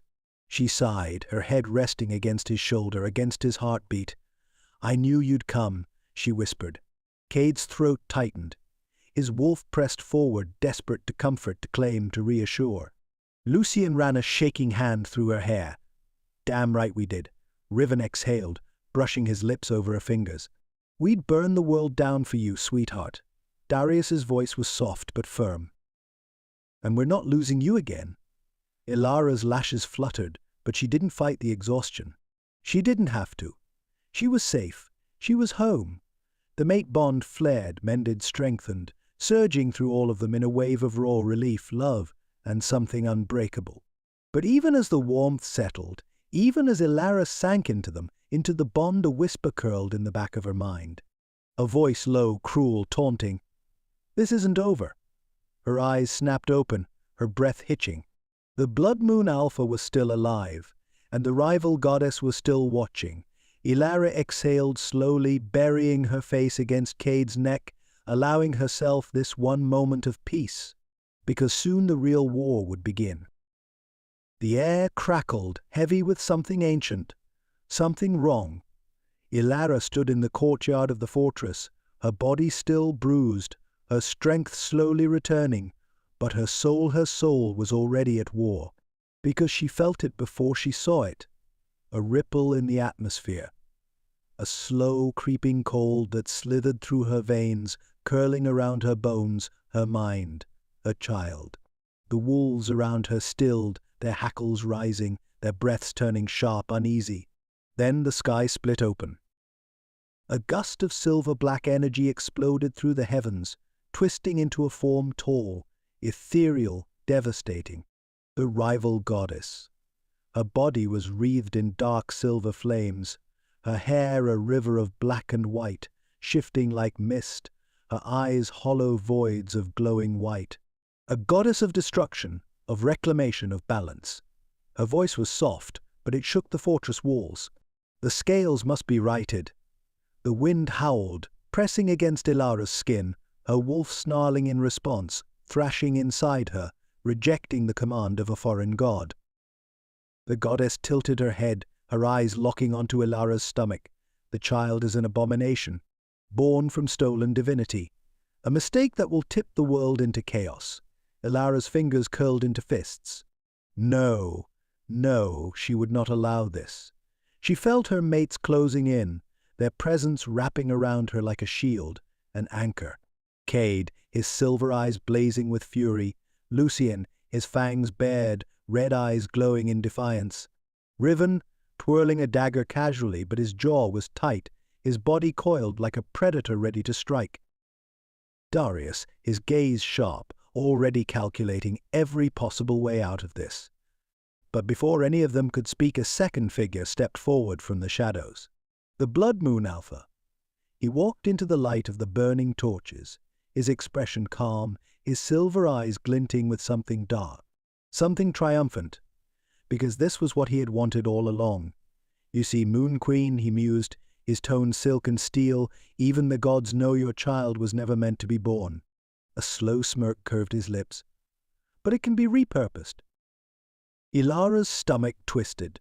Her fingers itched to tear him apart. The Blood Moon Alpha turned toward the goddess, tilting his head in mock reverence. "The goddess has spoken," he said. Either Ilara gives herself willingly, his silver gaze flicked back to her, taunting, or the child will be ours to raise in darkness. A beat, a silence so heavy it felt like the world was holding its breath. Then a growl ripped from Cade's chest, lethal, unrestrained. Lucian let out a low chuckle, but there was nothing amused about it. Riven sighed, rolling his shoulders. "Guess we're killing a god tonight." Darius exhaled, stepping forward, his voice calm, but deadly. "No one is taking our mate." The goddess watched them with detached interest, her presence unshaken, unbothered. "Balance must be restored," she repeated. Ilara lifted her chin, her heart hammering, a wolf roaring inside her, fierce, unrelenting. "I am balance." The goddess stilled. Ilara's silver eyes burned, her power finally awakening, breaking through the silver chains that had once weakened her. "You want my life?" she demanded, voice sharp as a blade. The ground shook beneath them. "You want my child?" A gust of energy erupted from her, sending dust and fire flickering into the air. "You'll have to kill me first." The goddess's expression didn't shift. But the Blood Moon Alpha's smirk vanished, because he could feel it now. The shift in the air, the power surging through her veins, the Moon Queen awakening, and this time she was ready to burn. The ground shook beneath her feet. The air crackled with power, thick and electric, wrapping around Ilara's skin like a second presence, a force that was both hers and something far greater. The rival goddess loomed above them, a towering force of dark silver fire, her expression calm, but her eyes, they were watching. Calculating, waiting. Blood for balance. The words coiled through the night, through Ilara's bones, her veins, her very existence. The scales must be tipped. A life for a life. The same cycle. Again and again. Ilara's breath came ragged, uneven, but her spine straightened. Not this time. She was done kneeling. She was done playing by their rules. She had died in past lives for this same cause, walked into the flames to appease the gods. But now she was a mother. A mate. A queen. She would not be sacrificed. Her fingers curled at her sides, the mate bond surging, strengthening, as if her very presence was pulling in the energy of the wolves surrounding her. Cade, Lucian, Riven, Darius, her mates, her tether, her foundation, and inside her, pulsing like a heartbeat, her child. The life that had sparked an entire war, the tiny flicker of innocence and unshaken power. She exhaled, letting go of fear, letting the divine fire awaken. The air rippled, the force of her magic bursting outward, raw and untamed. The moon burned silver above her, its glow cascading down like an anointing touch. Ilara took one step forward, then another. The Blood Moon Alpha snarled. Lunging, she barely lifted her hand. The air itself shattered, sending him flying backwards, his body slamming into the fortress wall with a sickening crack. The Blood Moon wolves faltered. They had followed a king, but now, standing before them, was a goddess. The rival goddess tilted her head, amusement glinting in the depths of her hollow gaze. "You think you can rewrite the laws of creation?" Ilara lifted her chin, unshaken. "I don't think," she said, her voice ringing out across the battlefield. "I know." The goddess's eyes narrowed, And then she struck. A blast of dark silver fire surged toward Ilara, heat scorching, lethal, absolute. But she didn't move. She didn't need to. Cade was there in an instant, his body a wall of fury and devotion, deflecting the hit with a snarl that shook the ground. Lucian moved beside him, the embers of his own power roaring to life, his red eyes gleaming as he caught the blast and twisted it into nothingness. Riven laughed, reckless and fearless, his wolf snapping at the edges of the magic, shredding it apart with sheer audacity. Darius stepped forward, his presence calm, unshakable, the force of his mind piercing through the goddess's attack, like a knife, unraveling her magic thread by thread. Together they were unstoppable. Ilara lifted her hands, her silver fire erupting, surrounding her mates, her people, her kingdom. She had been given a prophecy that had been twisted into fear, a prophecy that had claimed her child would be the force of either destruction or peace. But they had all been wrong. The prophecy had never been about the child. It had been about her. Because if Ilara could defy goddess, if she could create unity even in the face of ancient war, then her child truly had the potential for eternal peace. Balance must be restored, the rival goddess hissed, rage finally cracking through her cold exterior. Ilara smiled. Then let me show you a new balance. She lifted her hands, and the world exploded in silver light. The wind stilled. The power faded, and the rival goddess, she was gone. Sealed, banished, erased from the cycle that had bound them for centuries. The Blood Moon Alpha lay crumpled on the ground, his body broken, his strength drained. He tried to rise, his silver eyes wild, desperate. But the war was over. Ilara strode toward him, stopping just short of where he knelt before her. He had once called for her blood, had once tried to take her child, and now he was nothing. The wolves who had followed him watched in silence, waiting. Ilara exhaled, the fire inside her settling but not gone. She could kill him. End him. But she wasn't a goddess of destruction. She was a queen of mercy. Leave, she said, her voice soft, but absolute. The Blood Moon Alpha stiffened. You are exiled, she continued. Your name will be erased from history. You will be forgotten. And if you ever return, she stepped closer, voice dropping to a whisper, I will not be merciful next time. His lips curled in a sneer, but he did not argue. He knew. The wolves turned away from him. One by one, he had lost.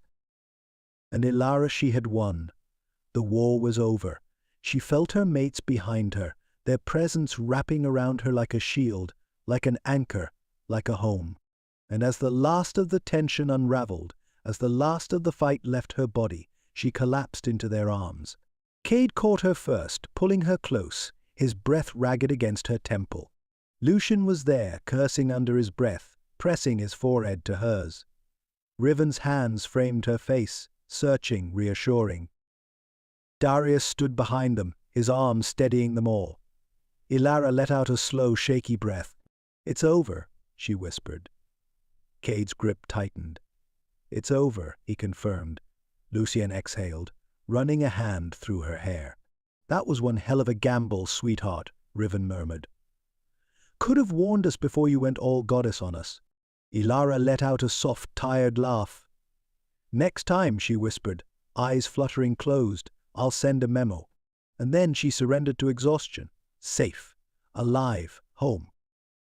The fortress still bore the scars of battle, shattered stone, deep claw marks in the walls, the scent of blood woven into the earth itself. But where there was once war, now there was life. Ilara stood at the balcony of the great hall, watching as wolves from every pack moved through the courtyard below. Some carried the wounded, others repaired broken gates, sweeping away the remnants of war. The kingdom was healing. She exhaled slowly, her fingers resting against the cool railing. Her wolf settling inside her, no longer restless, no longer waiting for the next battle. But even as peace settled over them, there were still choices to be made. Below, the remaining Blood Moon wolves stood in the center of the courtyard, their heads bowed, their fates undecided. Some had fought against her. Some had been forced to. And others had begun to doubt the moment she had stood against the goddess herself. One by one, the alphas of the loyal pack stepped forward. Some extended mercy. Others demanded exile. For the first time, Ilara didn't intervene. This wasn't just her kingdom. It belonged to all of them. Cade stood beside her, his silver eyes sharp, watching the scene unfold with his usual alpha intensity. Lucien leaned against the pillar next to him, arms crossed, lips curled in that lazy, cocky smirk, but there was a different kind of warmth in his gaze as he watched their people decide their own future. Riven, of course, was playing with a dagger, twirling it between his fingers. "This is dragging on," he muttered. "I say we exile the assholes and get on with it." Darius exhaled, ever the logical one, his storm-grey eyes sweeping the crowd. "Justice must be balanced," he said, "not rushed." Ilara hummed. Like fate, Darius turned his gaze to her, and something softened in his expression. "Not fate," he murmured. "Choice." Ilara's chest tightened. Because he was right. The future had never been written in stone. And now it was theirs to shape. The fire crackled softly, its golden light flickering over their faces. The sky was painted in early dawn, streaks of soft orange and deep purple stretching across the horizon. Ilara sat between her mates, her legs tucked beneath her, wrapped in Cade's warmth, as he sat behind her, his arms lazily circling her waist. Lucien was stretched out on his side, propped up on one elbow, his red eyes flickering in the firelight, watching her with that lazy, knowing smile that always made her stomach flutter. Riven was leaning back against a fallen log, tossing a small knife into the air, catching it with practiced ease, but every now and then his gaze drifted to her, softened, flickered with something unspoken. Darius sat closest to the fire, his usual rigid control gone, his face more relaxed than she had seen in days. They were at peace. At least for now. Ilara ran a hand over her stomach, feeling the slightest flutter beneath her palm. A soft, steady heartbeat inside her. She sucked in a slow breath, her fingers tracing small circles over the place where new life had begun. Cade must have felt the shift in her breathing, because his grip around her tightened slightly. "That was the first time, wasn't it?" he murmured, pressing his lips to her temple. Ilara swallowed, nodding. Lucien exhaled a quiet laugh, rolling onto his back, hands behind his head. "Well, that makes it official. We're actually going to be dads." Riven let out a low whistle. "Shit!" Darius's lips twitched. "Very eloquent, Riven," Riven smirked. "You're just mad I said it first." Ilara shook her head, laughter bubbling up despite the tightness in her chest. Because the truth was, she was terrified. Terrified of what came next, of the unknown, of what this child would mean for them, for the world. But she was not alone. She had them, her mates, her heart. And they weren't leaving. Ever. Lucien turned his head, watching her, his amusement fading into something deeper, more serious. "We'll figure it out, sweetheart." His voice was soft but certain. Riven's grin faded too, his eyes warming.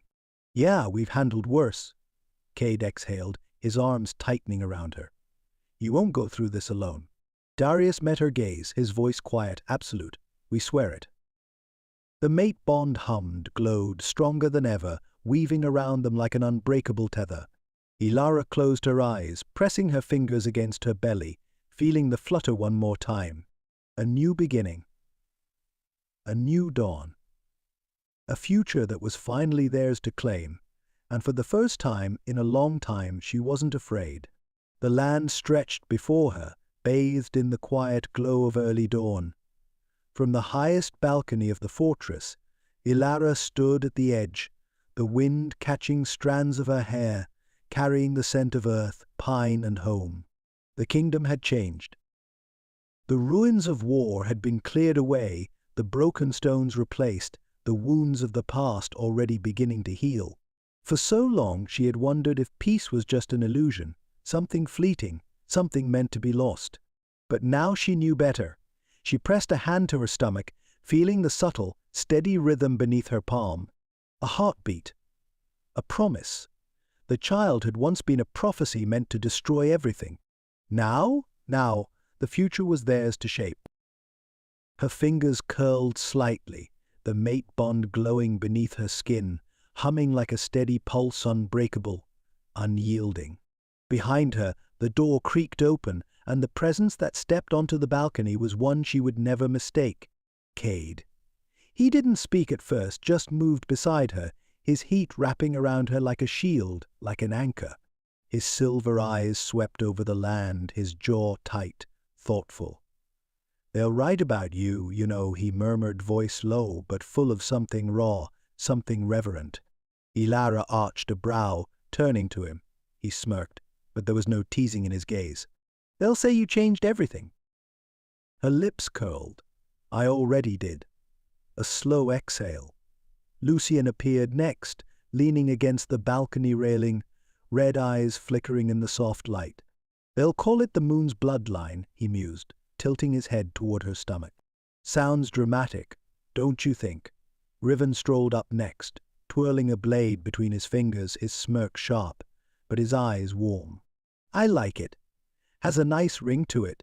Darius, the last to join, took his place at her other side, his gaze sweeping the kingdom below, the quiet calculation in his expression shifting to something softer. "Names hold power," he said, "and this one is yours to define." Ilara exhaled, her shoulders settling, steadying. Once she had feared the weight of her title. Once she had feared fate itself. But now she was fate. She had written her own story, and now she would do the same for the next generation. She turned to Cade, Lucian, Riven, and Darius, her mates, her heart, her future, and she smiled. "The moon's bloodline," she murmured, her voice strong, steady. The sun began to rise, casting light over the land they had fought for, the kingdom they had built. A new dawn. A new era. And for the first time in a long time, Ilara wasn't afraid of what came next. Because whatever it was, she was ready.